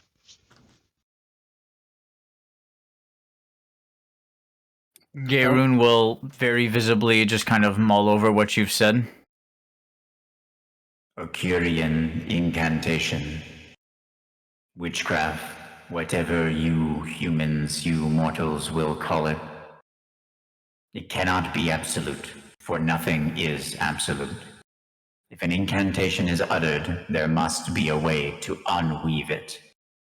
The method can be yours, but a flaw must be introduced. Otherwise, the incantation will fail. Additionally, the rings themselves would coincidentally, as a byproduct of their primary purpose, grant power to whoever wields them. Unfortunately, cleansing all of the flame particles within known existence and giving such an object to someone who can manipulate fire will always result in someone who has a near endless source of energy to wield. There is no escaping it. The rings would become very powerful indeed. An incantation can be uttered to make certain that the rings only fall into certain hands, and that can only be worn, utilized, picked up by those that you deem necessary within the incantation. But a method to break the incantation must be introduced.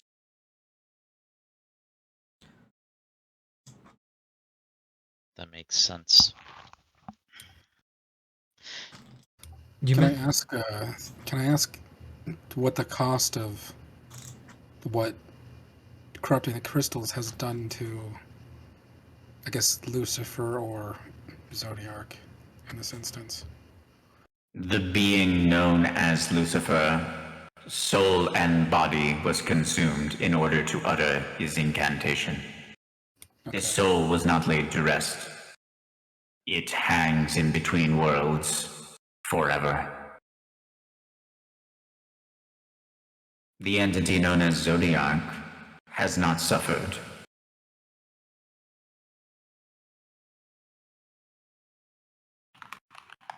You said that any incantation can be unwoven. Is what we're intending to do, transferring the power of the crystals, would that be considered this one's weakness? Or is there some other method by which we can undo what he's done? This one's weakness, the Acuria do not understand. Sorry, Luma's gonna copy paste. Not use magic to recite it, but just kind of relay what the incantation was. The flaw within the incantation was the blood price and spirit soul. Spirit being an alternate form of referring to the soul, they are the same thing. He sacrificed his body and his soul in order to create the incantation, the curse. It sustained it and allowed it to enter the crystals. Though the incantation was weakened, forcing someone else to sacrifice themselves is not a very powerful sacrifice. The incantation was weakened due to this, and so the crystals did not shatter instantly, but were instead infected. If Zodiark had sacrificed his own life, the crystals would have shattered instantly.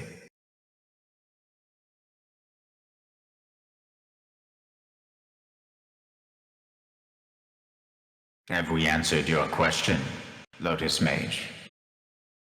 I believe so. If we were to somehow get Lucifer's soul out of the in-between, wherever that may be, would the incantation undo itself?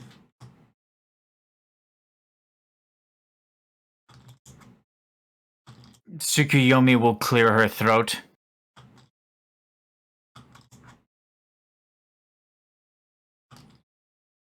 I am afraid that there is nothing written in the incantation that specifies that his torture or his pain sustains the incantation.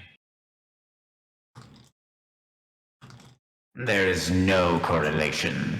The incantation, the curse, is self-sustaining for the moment.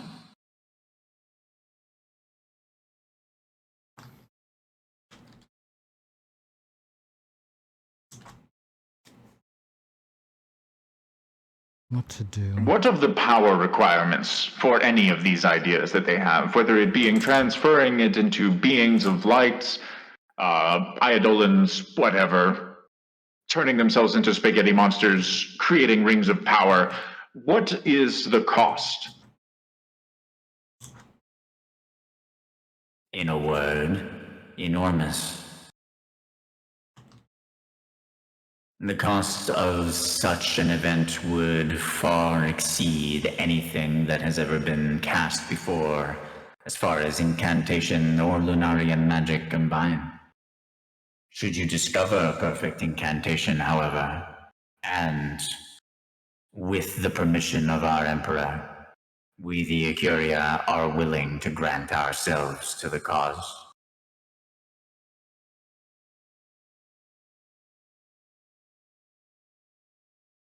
Tsukuyomi will balk at that, just kind of staring up at Geirun with, like, widened eyes. Does this surprise you, Lunarian? We the Ecuria have only wanted to exist. Our methods and our cause have been to continue to allow this world to exist. A world we once called home within the same galaxy. Should you require the power, our souls should fill the void. Though I fear it will not be enough. Perhaps the Primordials could offer their godhood, and then your incantation would be indomitable. At the very least, wholly successful. But you must choose wisely. Your objects of power, or your souls of power. Your faith.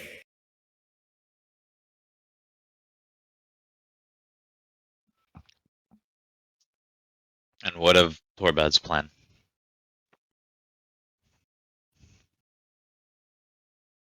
Allow me to explain. You mean Orpheus of the Ascension? Yes. The Etro recreation plan? Torbadd will continue to go into detail, just kind of explaining everything he's already explained to Blair and to all of you before about, yes, transferring these into Aeons as Lumi wanted to do, but taking it a step further and deconstituting them and scattering them. and altering them into a higher level of plane so that they become something akin to what Etro was, but one for each element. As he explains, Tsukuyomi's eyes widen more, and the Akuria continues to listen.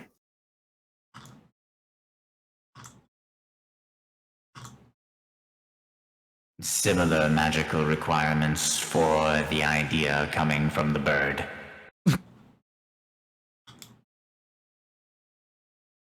Torbadd would kind of self-consciously touch the beak.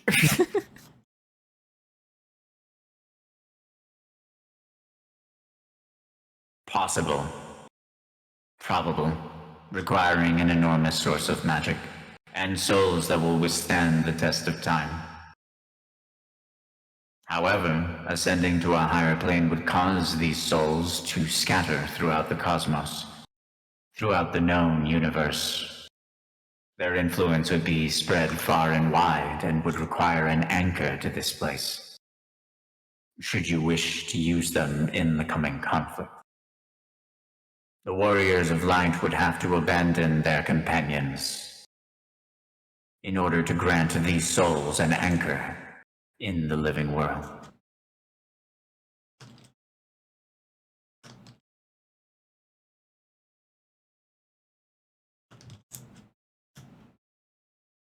Once again, the energy required would be enormous. We would call upon the sacrifice of the Primordials. Their godhood, nothing more. We Akuria are content to sacrifice our souls.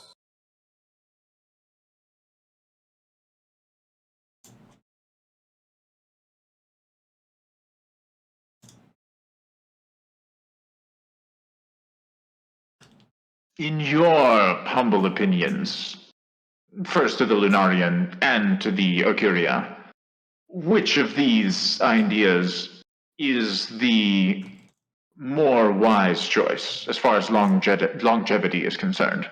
You know, someone not becoming corrupted and becoming the god of darkness, or another Garland, or Golbez, or Vayne, or, no offense, Vana. Actually, all the offense, Vana.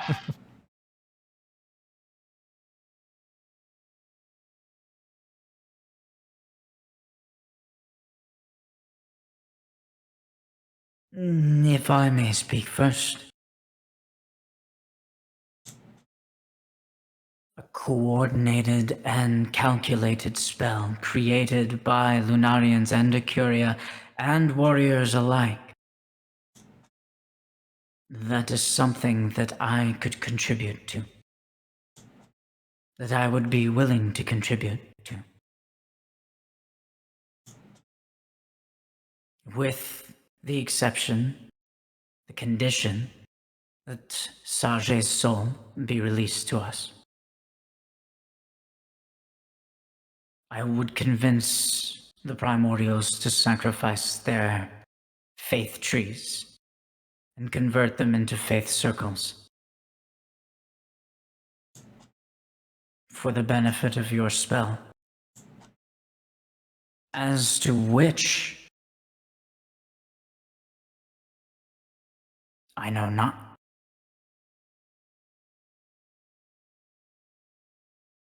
Orpheus's idea speaks to me. For in the Lunarian halls of the Radiant Academy, we would mark our convocation with rings. Simple rings with connection magic. One that allowed us to be in constant communication with one another. Your rings remind me of that, and so my bias leans toward the rings.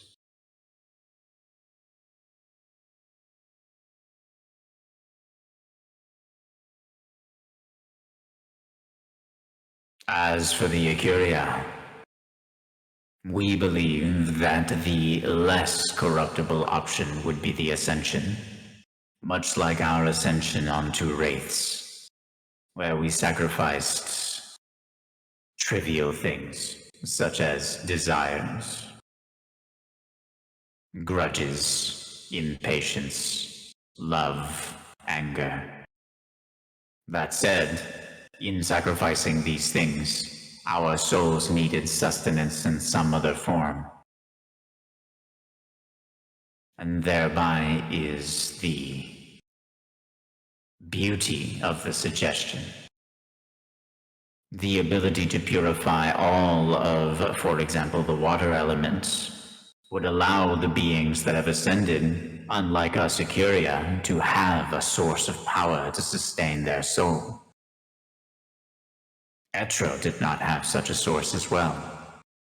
But if you grant the enchantment onto them, you create a nigh infinite being that will never run out of energy, that will exist throughout the aeons of the cosmos. It is beautiful. Our magic perfected. Too little, too late for us, I'm afraid. The Ikuria are partial to the ascension of your faith into beings more akin to wraiths. Or, as the bird put it, ascended beings beyond Ikuria.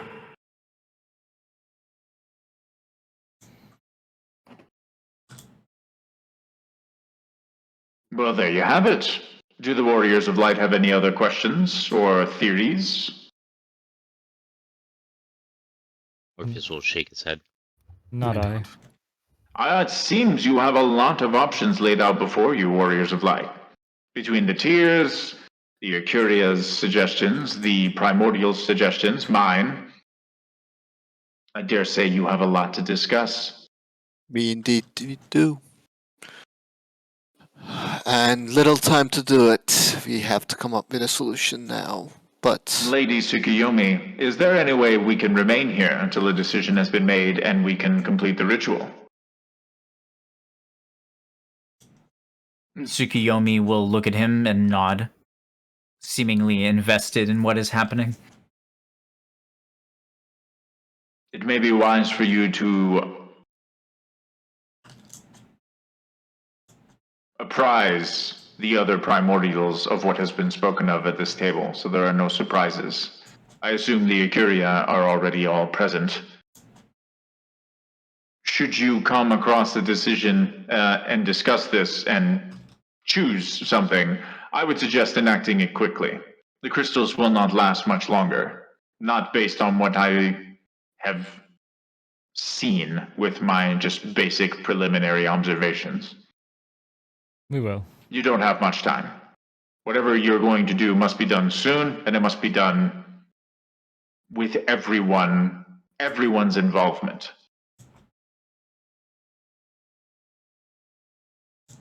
We will. The next time you see us, we'll have a decision. And we'll have Eden. I suggest you discuss it now and come across a decision. I agree. So, you guys can discuss this out of character, if you want, and time won't go by. But I'm keeping your characters here until a decision is made to kind of stop me from dissolving the crystals. Okay, That's thank fine. you for that. Yeah. Yeah, thank you. Yeah, So- I think we just need to put it on vote, talk to everybody, and just fucking make a decision. Yeah. Like everybody wants to go one way or another, and I think this needs to be one of those majority rules, and we go with whatever it is. Sorry, I didn't mean to cut you off, Steph. I know you were about to say something. Since you're here, if you have any other questions for them, you can ask them in canon and be responded to in canon in the thread where we talk, where we do like NPC communication. Okay. Okay. So we Okay. So So- live questions will be answered as long as you tag me in them, Dungeon Master or Fotier. I don't care. Yeah. Point is, tag me in them and I'll respond to them, and then you guys can come up with a decision. I suggest you do it now since there's like still some time left.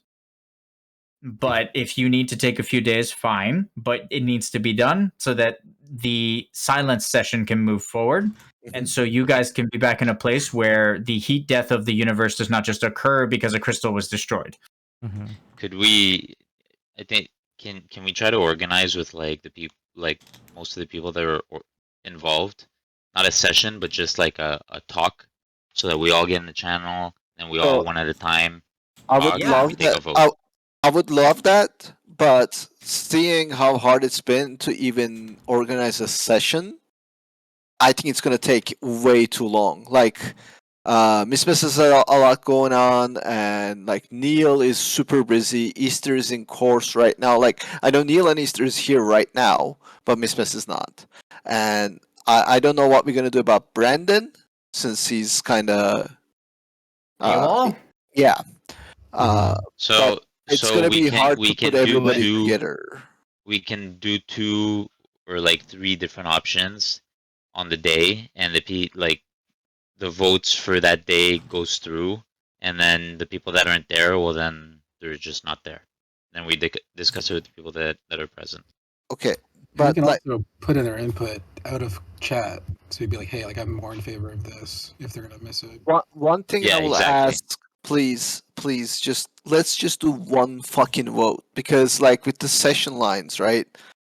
We had a vote, then right before session started, we had another vote. Then the first session happened, then we had another vote. Like, it changed multiple times. If we can just It's just a vote on a day that we talk. He means a and then vote if on he- a day so that we can talk. And No. the people that can't make it on the day that most people can make it, they kind of write their opinions and choose Chat, someone, exactly. maybe choose someone to like represent them, maybe. Yeah, I understand that. That's fine. That I wasn't talking about that, but I was talking about the final vote. Just like do one time, and Well, that'll be done it. in person. That'll be done in person at Steve's meeting. So I actually don't hate that idea. If you like put down a prompt, explain what's happening, get a date. I don't mind waiting like a week. It's fine. Get a date that everyone can show up, or at least as many people as possible can show up. Then you isolate the people that cannot show up, and you say, pick a representative. A good idea. Someone who has similar opinions to you. Discuss it with them on your own time. That way they know what your opinion is, and then you can bring it forth. It sounds like a lot of work. It's not that big a deal. Like, No, it's not. You have one person just kind of represent you because you know that they have similar opinions to yours. I think that that's definitely doable. And I think that's a great kind of compromise so that everyone's voice is heard, but we don't wait a month for everyone to kind of be ready to go into like a meeting. Mm-hmm. I guess I had a question for like a third kind of like option that just kind of like stood out to me. It was like, if we're able to reforge the light crystal with other intervention means, then we could use the tiers to cleanse all the crystals and just thus preserving everything. You could attempt that. Reforging the light crystal is going to be difficult. Yeah, but I assume it's doable. It's just what's the cost and how to do it. But the only time you guys have ever done it is when it was like easily doable. So, for example, Caldus Nat 20'd when he did it. Yeah. And Tsukuyomi was able to reverse time because she was aligned to the water crystal, because it was like her element. So this will be much more difficult, especially with Zodiark free and with his mitts on everything. True. So it is possible. If you can manage to do it, then I would have said this in character, but I can tell you, since you're at the meeting, Torbadd will inform you that there are enough tiers to cleanse the light crystal as well, if you can, if you can manage to reforge it by other means. So yes, you could cleanse all 6 crystals. If you bring them forth, does everyone have them? Nope. Balthier is out with one of them, right? Balthier's got And Amrid has one. And Amrid has water. And Amrid has one, yeah. So you'd have to bring them all together. That'd be pretty easy if we retcon it, though. Balthier and Amrid bringing them. Yeah, the crystals could be cleansed with the tears. It would consume the whole vial, though. Okay. Make a pretty baller ribbon accessory if you make that vial into an accessory, by the way. Ribbon, Unbreakable, and Tenacity. Yeah, with a bunch of stats on it, but yes. What's everybody like into at the moment? Kind of preliminary. I really like the idea of like ascending the elements with the Eidolons to another plane. Just because think of like the longevity of that decision. There are forces of will that are trying to protect these elements, and should they connect with someone, they can take it away. Whereas with the ring idea, that bitch has that ring forever. I mean, Well, not maybe forever, as long as they live, yeah. as long as they live. I That don't. said, Steve has introduced a contingency for the ring. So, for example, he did discuss with me making the ring bearers aware of each other Mhm. and aware of their locations. So, if one of them goes bad, the other 6 can deal with them.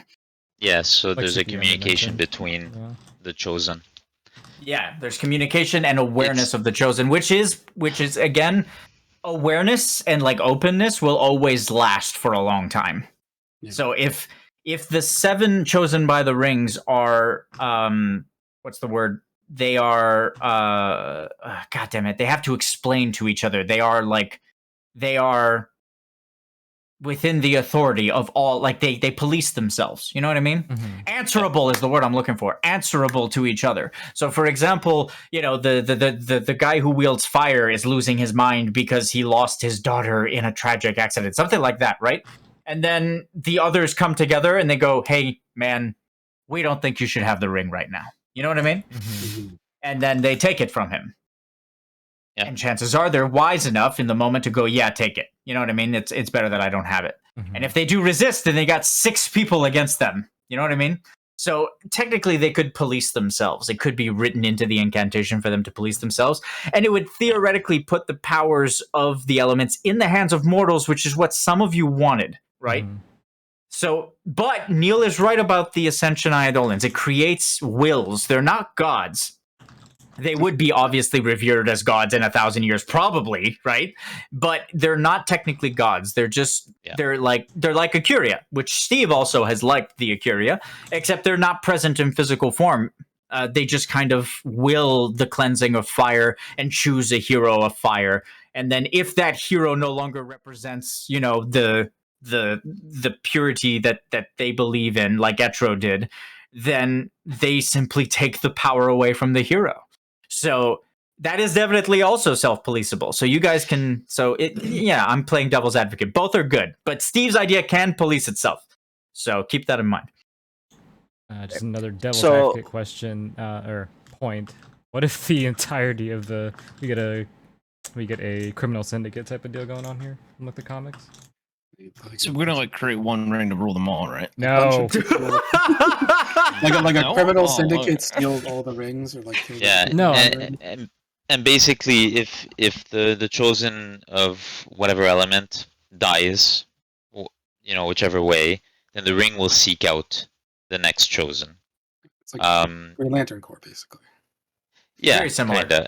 Yeah. Yeah, and then if the ring does get lost and the chosen mortal is not dead, well then it will not go find him. So in those moments, the connection with the other ring bearers would, like, they'd be able to communicate that ring is there, and so it would never remain lost. Kind of like if one starts losing his mind, they would sense it. Well, if a ring is lost and is without its bearer for a long time, they would sense that a ring is lost. So that way the balance always remains. One ring to bring them together. Okay, so since we asked what everyone's opinion is, right? Like, I'll tell you what I'm thinking. My favorite idea is the ring idea. My biggest problem with the ring idea is what Akuria brought up, actually. Any enchantment that can be created can be broken at some point. That's why I'm leaning more towards ascending the... like, I'm probably going to be the one that loses the most out of this. I might have to give up Ifrit. I don't know. I might not. I might still stay with Ifrit. I know. But, like, I'm willing to do that. Like, I'm willing to sacrifice even Travas if I have to. But I like the ring idea the most. If we can... I don't think there is a way to shore it up. Like, I think there's always going to be possibility of them being corrupted, right? Eventually. And, like, one thing that popped into my mind, right? Like, I'm a corrupted ring, and I know they can select, they can sense that I'm corrupted. But if I kill one at a time, while the one with the dead owner is searching for the next. Like, let's say I'm fire, right? And the water died from natural causes, which is the one opposing me the best. If I just one by one kill the other ones while water is still searching for the next one, I could kind of take over. But biggest concern still being the enchantment breaking. You wouldn't be able to take the ring though, being that is like No, you were yeah. not chosen by it, you know. Right, But right. yeah, You I won't take understand the that. ring, but like you could, because I'm sure someone that had the ring for decades versus someone that just picks up the ring is not at the same level. Yeah, of course. Just by the logic of magic, right? Mhm. For what you said about the break in the incantation, Mhm. that kind of scared me too when he said that. I really like the ascendant idea as well. When Torbadd first explained it, kind of piqued a very interesting part of my brain where I thought it was a great idea. Yeah. But for the reversing of the incantation, because Gerun says there always needs to be like a way to remove it. Mhm. We could possibly, I know this is all short notice, but we could possibly use something like, we should ask Torbadd, maybe we could do it in the chat. Put like one of those drops from the tiers into the forging of each one. And add like a barrier of alien stuff, you know, of something from another dimension that could maybe prevent it from being reversed from this world. That way, at least it, like if there is a fail and it can be reversed, well, it's from a different dimension. So like the odds of that happening are pretty slim, I would think. I don't know if there's a way that maybe that could happen. Use like the knowledge of that other dimension to make this incantation not breakable from this world. I don't know if you understand what I'm saying.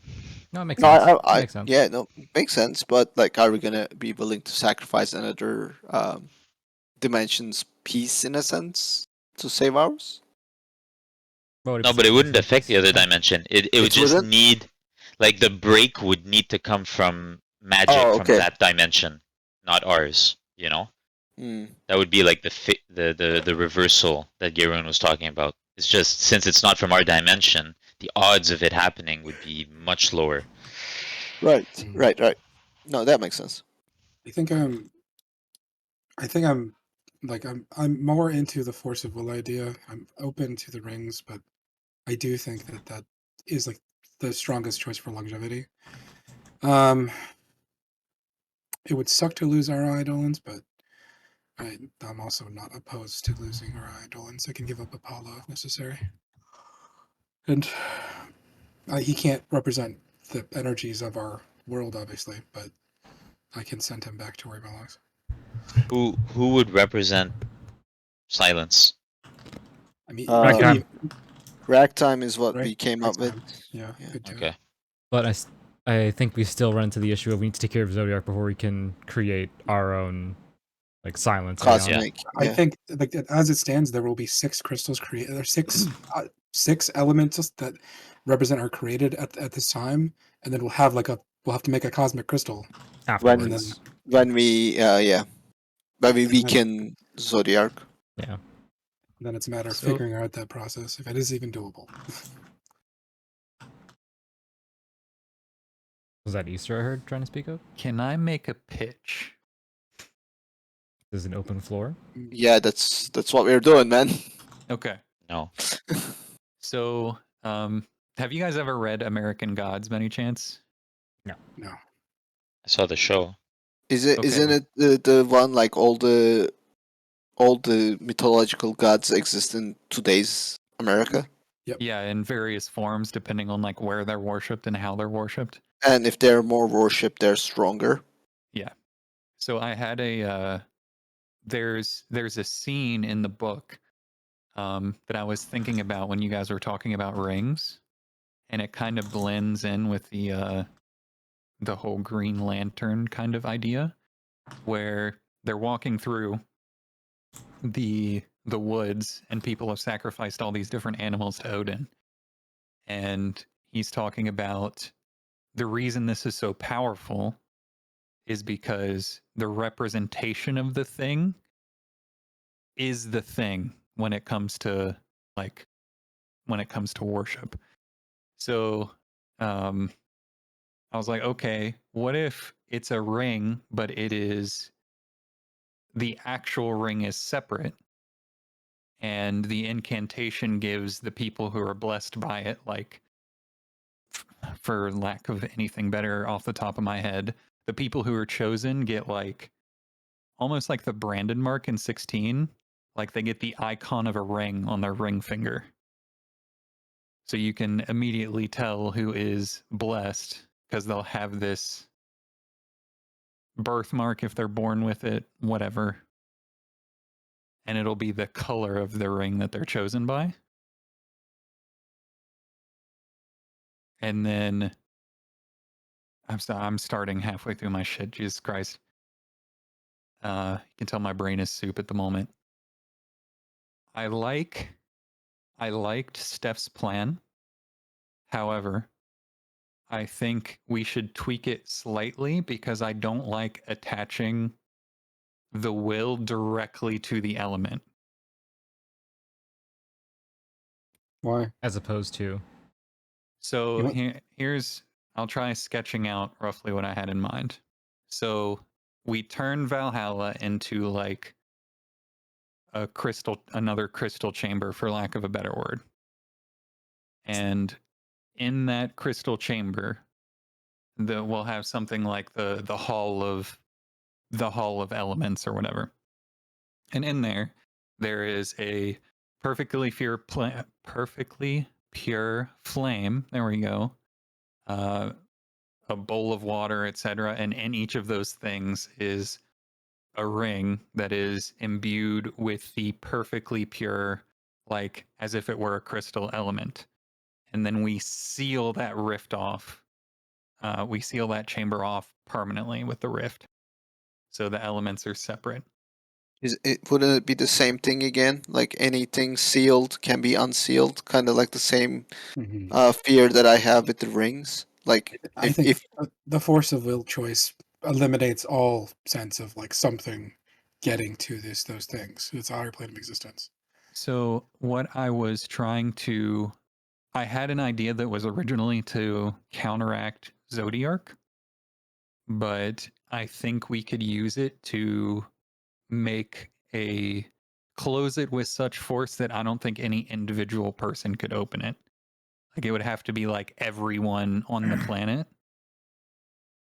Anyway, my original idea that I pitched to Steph was, what if you opened a sort of channel into the dream, like where all Eidolons collectively exist, and then you basically send an idea out into the dream and have it like propagate back out.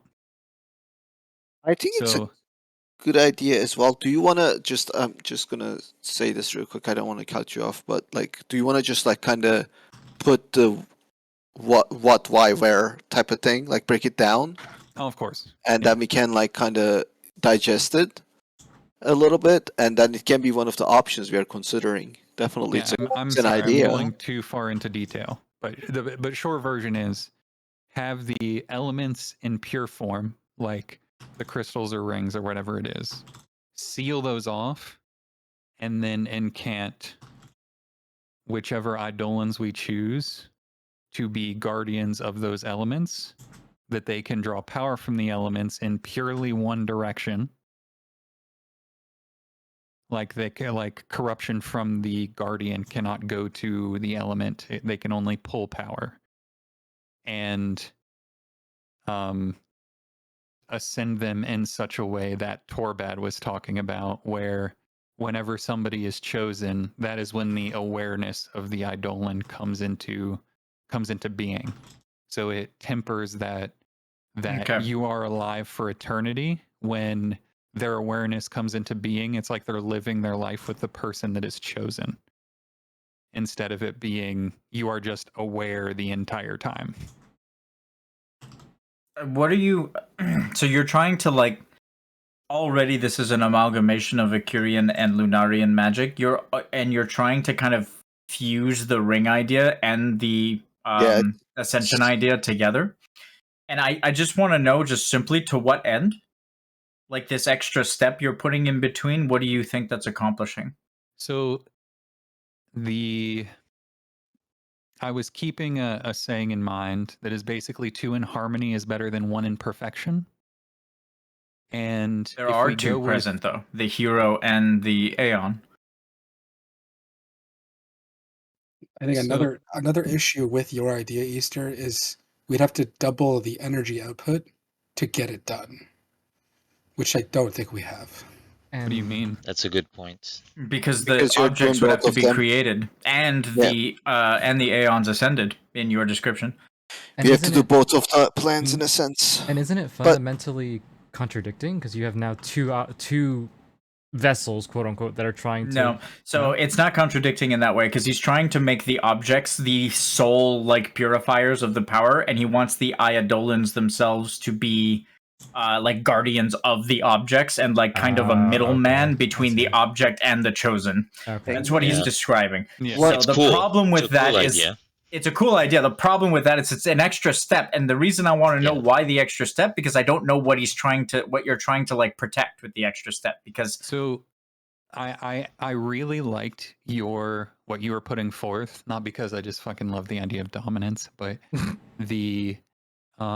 what I don't like is attaching, regardless of how it's felt, a will, like any sort of sentient will, regardless of what form it takes, directly to the element. So the reason I was trying to figure out how to work a middleman and kind of combine the Lunarian and Ecurian is because I didn't want to attach any sort of will to it, because my first thing that I thought of was that if there's a will, and they're in any way sentient, and they are sealed off in this thing. They're not. No, not in this case. They ascend beyond that. That's what Etro was. Etro was never corruptible. Etro had one purpose. Etro chose souls and imbued them with power so that they could protect the world. There was no like change in opinion from Etro. There was never any. Even the souls that weren't necessarily perfect, she never took their power away. They just kind of had potential and then became rotten along the way. But through the choosing of other souls, they were managed. So I'll ask for clarification then. For the ascending plan, that essentially means that we are the souls for the people who are, for the Eidolons that are turning into these ascending beings, are they going to be sealed away with the elements? Or are they going to be That is what Gaerun said. Okay. Gaerun, well, no, he didn't say their souls would be sealed away with the elements. He said that their souls wowould be scattered and technically be ascended throughout the cosmos, throughout all of the universe, and their singular purpose would be the benefit of that element. And they'd be able to draw upon the fact that they have been enchanted with the ability to purify the element, because they would have access to the pool of that element in order to sustain, themselves. Okay. So, whereas Etro ran out of power and flickered away after a long time, and the Ecurian are slowly fading away, this would not occur for these ascendant beings. Because they are...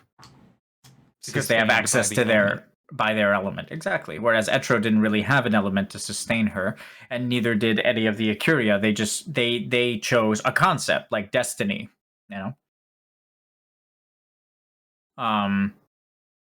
The extra step doesn't do anything because it still involves the will of the Eidolons, and the objects can still be gotten to. You say shut the door. Any door that was initially opened can be reopened.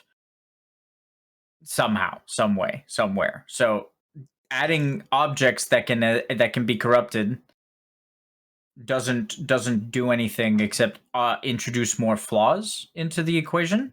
If you And like making a door that can only be opened through like the collective power of both worlds means we need to use the collective power of both worlds to open it initially to do yeah. it. Yeah. So it doesn't work. But also, if you're talking about doing both, as someone brought up, you don't have the power to do both. The power output.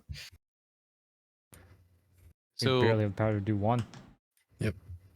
Two things. One, I actually agree with you. So maybe this doesn't have a point, but you wouldn't be ascending the Eidolons, you would be tying them to that source. Yep. I mean, the Eidolons would dissipate, scatter, and they would become the will of the source itself. So you're right in that it would functionally be the same thing. Yeah, it would be like there's 6 Etros all over the universe, selecting people and like protecting the elements that they're representing.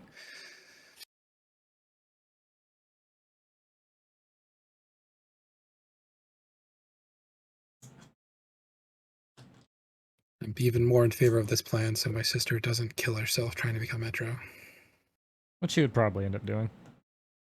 Yep. Brandon, have you been listening? Yep. What do you think? I honestly like the ring idea a lot.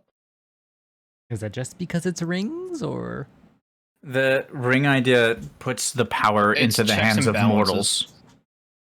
Into the hands of mortals, which some people prefer. Mm-hmm. So, I thought the think the God thing functionally does the same thing, though, right? Because they can't influence anything without picking a mortal. Technically, yes. And they can revoke their power from that mortal if they deem. Only if the mortal goes against the like the collective good of the element, right? Yeah. That said, technically the power is granted by the will that drives it initially, whereas these rings can work in different ways. So I'd say they're more tangible, like offerings of power to mortals. Yeah, more flexible for the mortals than being granted the power externally. But either way, I do believe that the Ascension idea is less corruptible. But even then, Brandon has a point. If they're answerable to each other, like policing themselves, there's a lot to be said. Both plans have like benefits and weaknesses. So. Yeah, I don't think there's a perfect plan. Like, I don't think there's such a thing gonna as like where everything is great and we all live happily ever after and rainbows and fucking flowers rise from our steps. If I plan enough, I can do it. You're not Batman. That's pretty much like saving everyone thing. Let's remember that saying. Yeah, no, that went so well last time. Speaking of you can't save everyone. Can I ask you a question, like not in a group? What? I'm secret guessing you're squirreling talking is not a good way to. I want to secret squirrel something. You right of now? all people? Me? Read the we are room. like Read the room. we are You in can the balance message it of to me. dying. I'll answer you. Is it about Eden? I have a feeling it's about Eden. Yes. Yeah. Eden's not gonna. He's gonna become Ramza. If we go that route. I think that route's happening regardless because we need their help. So it's going to happen, and he needs to give up the power of his ascension to reforge the light crystal regardless. No. So it needs to happen. What I'm saying also- is the options are a fully healed soul Ramza or a fully healed soul Sajay, which goes to the Primordials. I'm not saying we're resurrecting him, but we're repairing his soul in sacrifice of Ramza. So right now we all know that soul of Sajay exists within Eden. So you're not going to be able to keep a lot of the people at bay much longer. They it's just like Primordials. Like everybody wants this to be resolved, right? I mean, they've said that they're able to separate the two, so you're not sacrificing either though, Sajay would just go to rest, and we would be able to restore Ramza. I don't think anybody wants to bring Sajay back to life. I think No, it No, would go the- against everything he believes. The distinction here is that yes, they'll be split apart. Eden will be dissipated, and we won't have Eden anymore. The distinction is in one process, we have two fragmented souls, Ramza and Sajay. In Torbadd's process, we have one completely healed soul, and we're sacrificing the other. And let's be real here, it's going to be Ramza because we can't do any of this if we sacrifice Sajay. So. Well, I think Tsukuyomi said that she would be able to provide the power source so that it wouldn't be necessary to sacrifice the soul. Is that what she said? That's what she was saying. Okay. Is that confirmed and stuff? Yeah, so one can be put to rest and the other restored. Yeah. Okay. Yeah. You just can't bring back both of them. Right. I don't think we want to The bring damage will be Sajay too back. extensive, but if you give a damage to soul to Tsukuyomi, she'll put it back into the life stream of the moon. Okay. Never mind. Yeah. So I mean, ultimately, I feel like the logic of the creation of Eden was to bring back Ramza. I felt like that's where Easter's choice was in the beginning, anyways.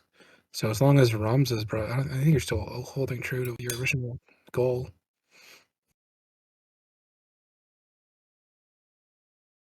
Fair point. And like Easter, you're gonna get the fucking light ability, I imagine. Excuse you? I assume you would take water. Double excuse you?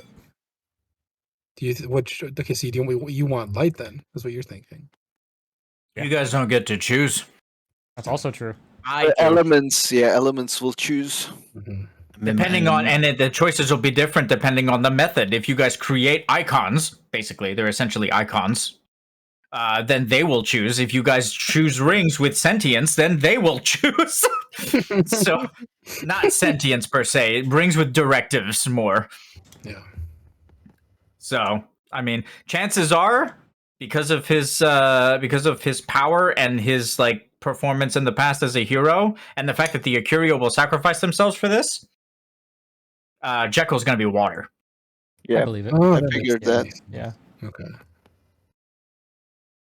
If we go with the icon, You can be pretty fucking safe in assuming Jekyll's going to be water. The rest are up in the air. Karos is close to be fire, probably. I don't see anyone else really taking fire, which kind of sucks for Depala, yeah. It's fine. It's fine. Like Depala would be willing for this. He's okay with this. Like I wouldn't. I could give you Depala's brand. Depala's brand. Apollo. I have a brand. Nice. Well, I'm sure if I had a conversation with him, he would be willing to grant his power to you. Isn't he light? He's light and fire. Light and fire, yeah. But like for you, it'd be like you'd get a bunch of weapon crit and like. Can he talk to Hades and see if he? Odin probably. I think Odin would probably be pretty down for Depala. Yeah. So my thing is like this, right? I'm okay with losing an idol, and if Ifrit is gonna, I wouldn't want anyone to represent fire as much as I would want Ifrit to represent fire. Agreed. And I think he will be finally getting the respect he deserves. Like so many 100%, times 100%. before Trevas and Ifrit was together, like he was discarded. He was like, so Trevas would be shit. He would be willing to stop being a warrior of light and just go to Zuldad and fucking do his thing over there. How would it work though? Because like we mentioned that in order to make these icons, they'd have to be junctioned first so that they could sustain the transformation. So Ifrit would be junctioned to. Well, I'm just gonna use Ifrit as an example. Ifrit would be junctioned to Travas, and then he would once ascend, he's an In order icon to survive the transformation, they'd need to be junctioned to people that are aligned to them. Okay. Yep. I'll have to junction Ifrit then. We will see if he's okay with that. But yeah. It's up to him if he wants to be able to ascend. He might need to find another He probably doesn't care one way or another. He's not going with me forever. It's just for a little bit until the process is done.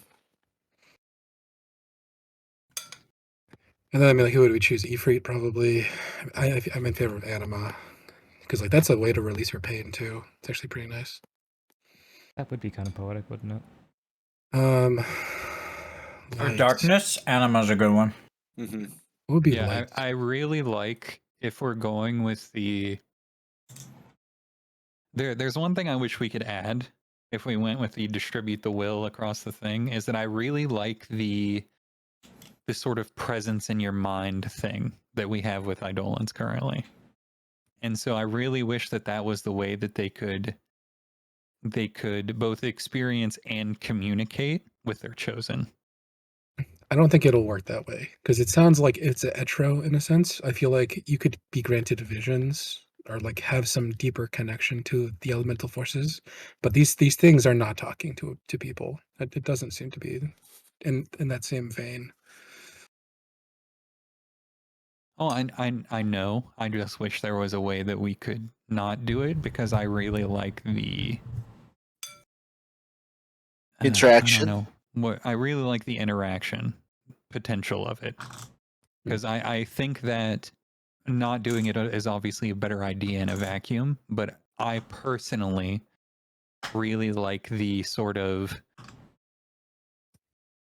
chosen, like you pick your chosen and you're kind of like the guardian angel. Like I'm trying to think of an equivalent Maybe in fantasy. maybe you could like maybe I could like talk to fire or something. You know, maybe be able to speak to elements in a way. Maybe that'll be a thing.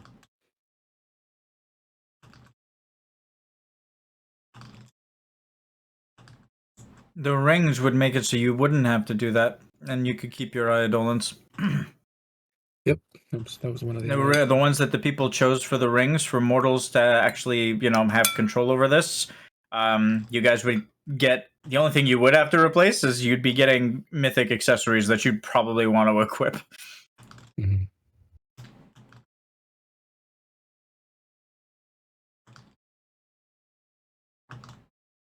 Where was our list? Wonder ring powers activated. So would I get a channel ability called Channel the Force of Fire or something like that, or like the Force Just of channel flame, which would be Just like pyromancy on steroids. crack. Absolute crack. on a pyromancy on like an astronomical scale. Yeah, I feel like this is a way to tap into the full energies of the crystal without being able to break the fucking crystal. Though Or I'm yourself. curious, what's the limit for the rings? Because I doubt there's a limit for these. So the these rings will- are made of a material that's more powerful than the crystals. Okay. So technically, the limit would be the How long you last, or something. how much your body can take. Okay. If you had an Eidolon of fire, you'd be able to do more, because the Eidolon of fire would be able to share the burden. True. Or water, or So whatever. That's another. So like the ring idea circumvents the need to give up our Eidolons, which is another layer you kind of have to think of it. But I think in terms of like true pure longevity after we die, and we've kind of gone on and left our world, the will of force of nature is like the best way we could leave the world in a better place. Humans are easily corruptible, and yes, they would police themselves, but there's also I'm more scared of leaving this world with more problems than I am about. I mean, we preserving created life. almost like 80% of the world's problems, so. Yeah. Well, right now, 100, because we brought back Zodiac. Yeah, we're 100% of the problem. And I would like to leave the world in a better place, even at the cost of my Eidolon, if necessary. I have a kind of a question. Is old souls are just getting stuck at purgatory right now? Because Spirit is gone? No. That's Death is no longer being managed by an entity, so they're just going where they're going to their live streams. The only one that's in Purgatory purgatory. is Spirit is himself. And We need to get- Lucifer, who sacrificed his soul. Oh God, we gotta do something about that too. But that's no. I feel like that's later. I was gonna say, Like, you can't after save everyone. No. I'm not talking about right now. After Zodiac is dead and we go our happy ways, maybe. Maybe like we will do like An epilogue. Yeah, exactly. Like Mimsy 100% will fucking find a way with No, her. she won't. Oh, Mimsy won't. Really? Nope. She's being sucked into another world. Oh, yeah, that's right. Yeah, that's on Miss. That's someone else.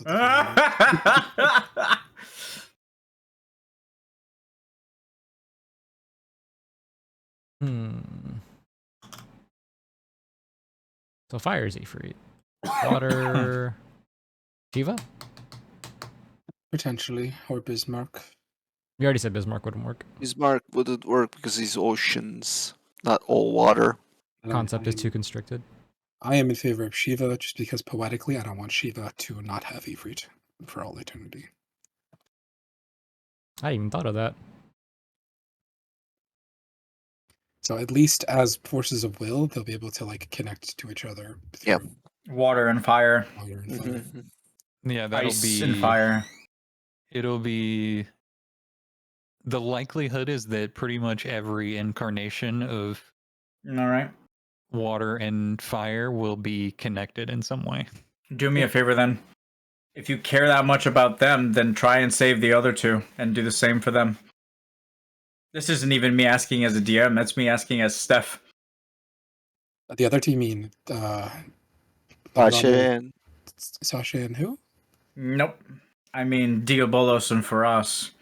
Oh, yes, I would love How to the do that. hell? Diabolos do could that? easily be cosmic, and Faraz could easily be. Oh no! Wait, Frost fire. is fire, yeah. No, Unless he takes light? he could take light. yeah, you can make light. How the hell do we get to him, though? I mean, death is no longer safeguarded. So, technically, To the far plane? we could go to Remember the far how they plane. died. Remember how they died. We could go to the far plane to go pick their souls up. Remember how they died. How'd they die, guys? Doesn't Jekyll probably still bears all of Faraz's energy inside of him. Nope. So, I mean, I'm trying to remember how they died. I remember I remember the image. I can't remember the Steve should know. He killed them. Steve! So Steve went nuclear on Jekyll and then obliterated Diabolos. And then Faraz sacrificed himself to And then bring Faraz back Jekyll. used the energy that I channeled into him to resurrect Jekyll. You guys were fighting Diabolos? Yes. Yeah. Why? Because he was losing his mind. He was losing. Why? Because of Zodiac. Zodiac. Is Diabolos inside Zodiac? God damn it! Not just Diabolos. Wait, Faraz is in there? God damn it! Dude, how many people are in there? I mean, everything surrenders to the void. God, You're a sick damn it. man, Steph. Is what I you know. are. I know. How do Zodiac has to be stopped, right? I mean, stop destroying crystals and start destroying Zodiac. I can't. That's what we were trying to do! Well, then there is no way to preserve them through the force of will, because we have to do this before the crystals break. But we can probably save their souls afterwards.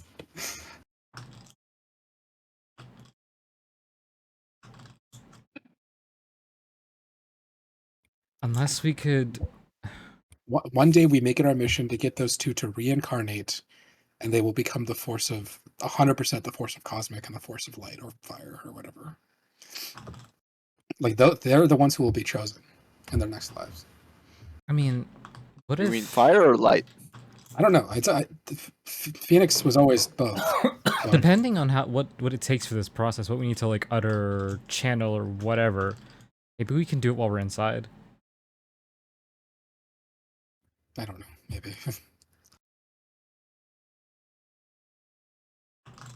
It might be harder to do it inside. I mean, naturally, but inside we'll have Jekyll at the very least, which means we'll have Garoon. We know. Torbadd's fighting on the outside. I don't think the crystals will last very long, though. It's got to be done next session. This has to Yeah. be done. This I is mean, why light that's and- why Steph gave us the option to stay there, so the time doesn't pass. I know. Because we need to make the decision now before the crystals crumble. I know, but in this very instance, light and cosmic are both broken. So Yeah, but we're not making cosmic, I don't think, right now. Yeah, I think we need to defeat, We need to defeat Zodiac and then not fully epilogue. defeat, but we can.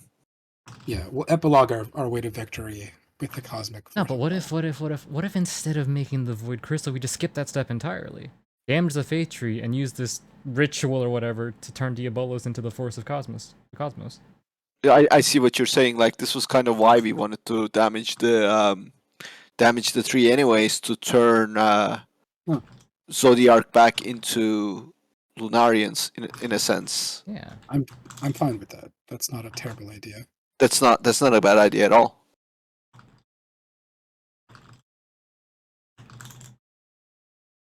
Issue's gonna be finding them both in the void. I don't think it'll be time. It might just be easier to forge the cosmic crystal.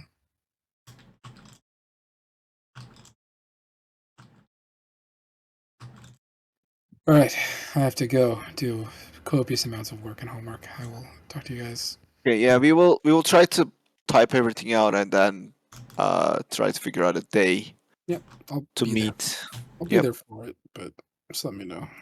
Will do. Bye-bye. Bye. Do you need to go study Easter? No, it's not something I can study for, unfortunately.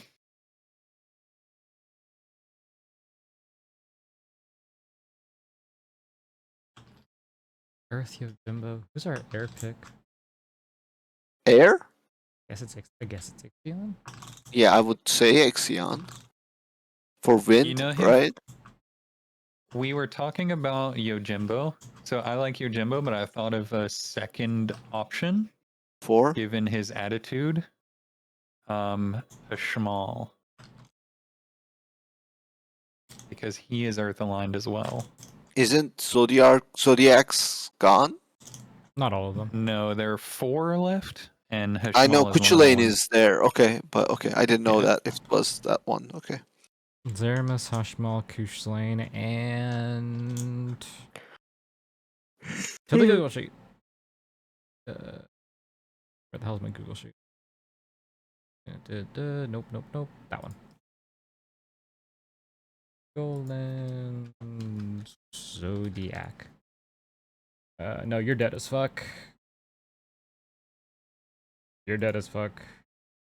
Kushlain. Exodus? I don't know about Exodus. Stanford's dead as fuck. Small's up. Mateus is dead as fuck. Afiakis is Afiakis. Shemzai's dead. Sorry, Ronan. Ultima's dead as Rip. fuck. Zeramis is alive. Zalara's dead as fuck.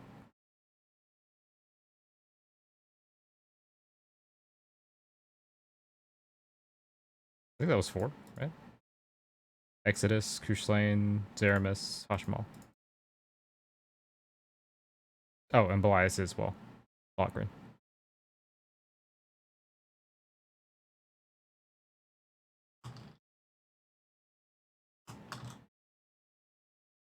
Hello, Hello. Hi.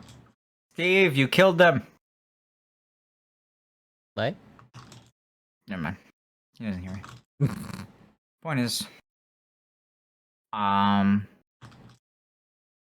a petty DM. If the hetero is gonna get a happily ever after, a gay couple is definitely getting happily ever after. I don't think that's petty at all. I think we all would love that. I don't know. It's very convenient that Shiva and Ifrit are being saved. Because I'm we kidding. I'm not actually we- upset about it. we clearly protected the hetero couple. I mean, you're the ones that literally murdered for us and fucking. Not me. Your own Diabolos. brother did that shit. Don't blame me on that. And he only murdered one of them. The other one is just a selfless, incredible human being. Yeah.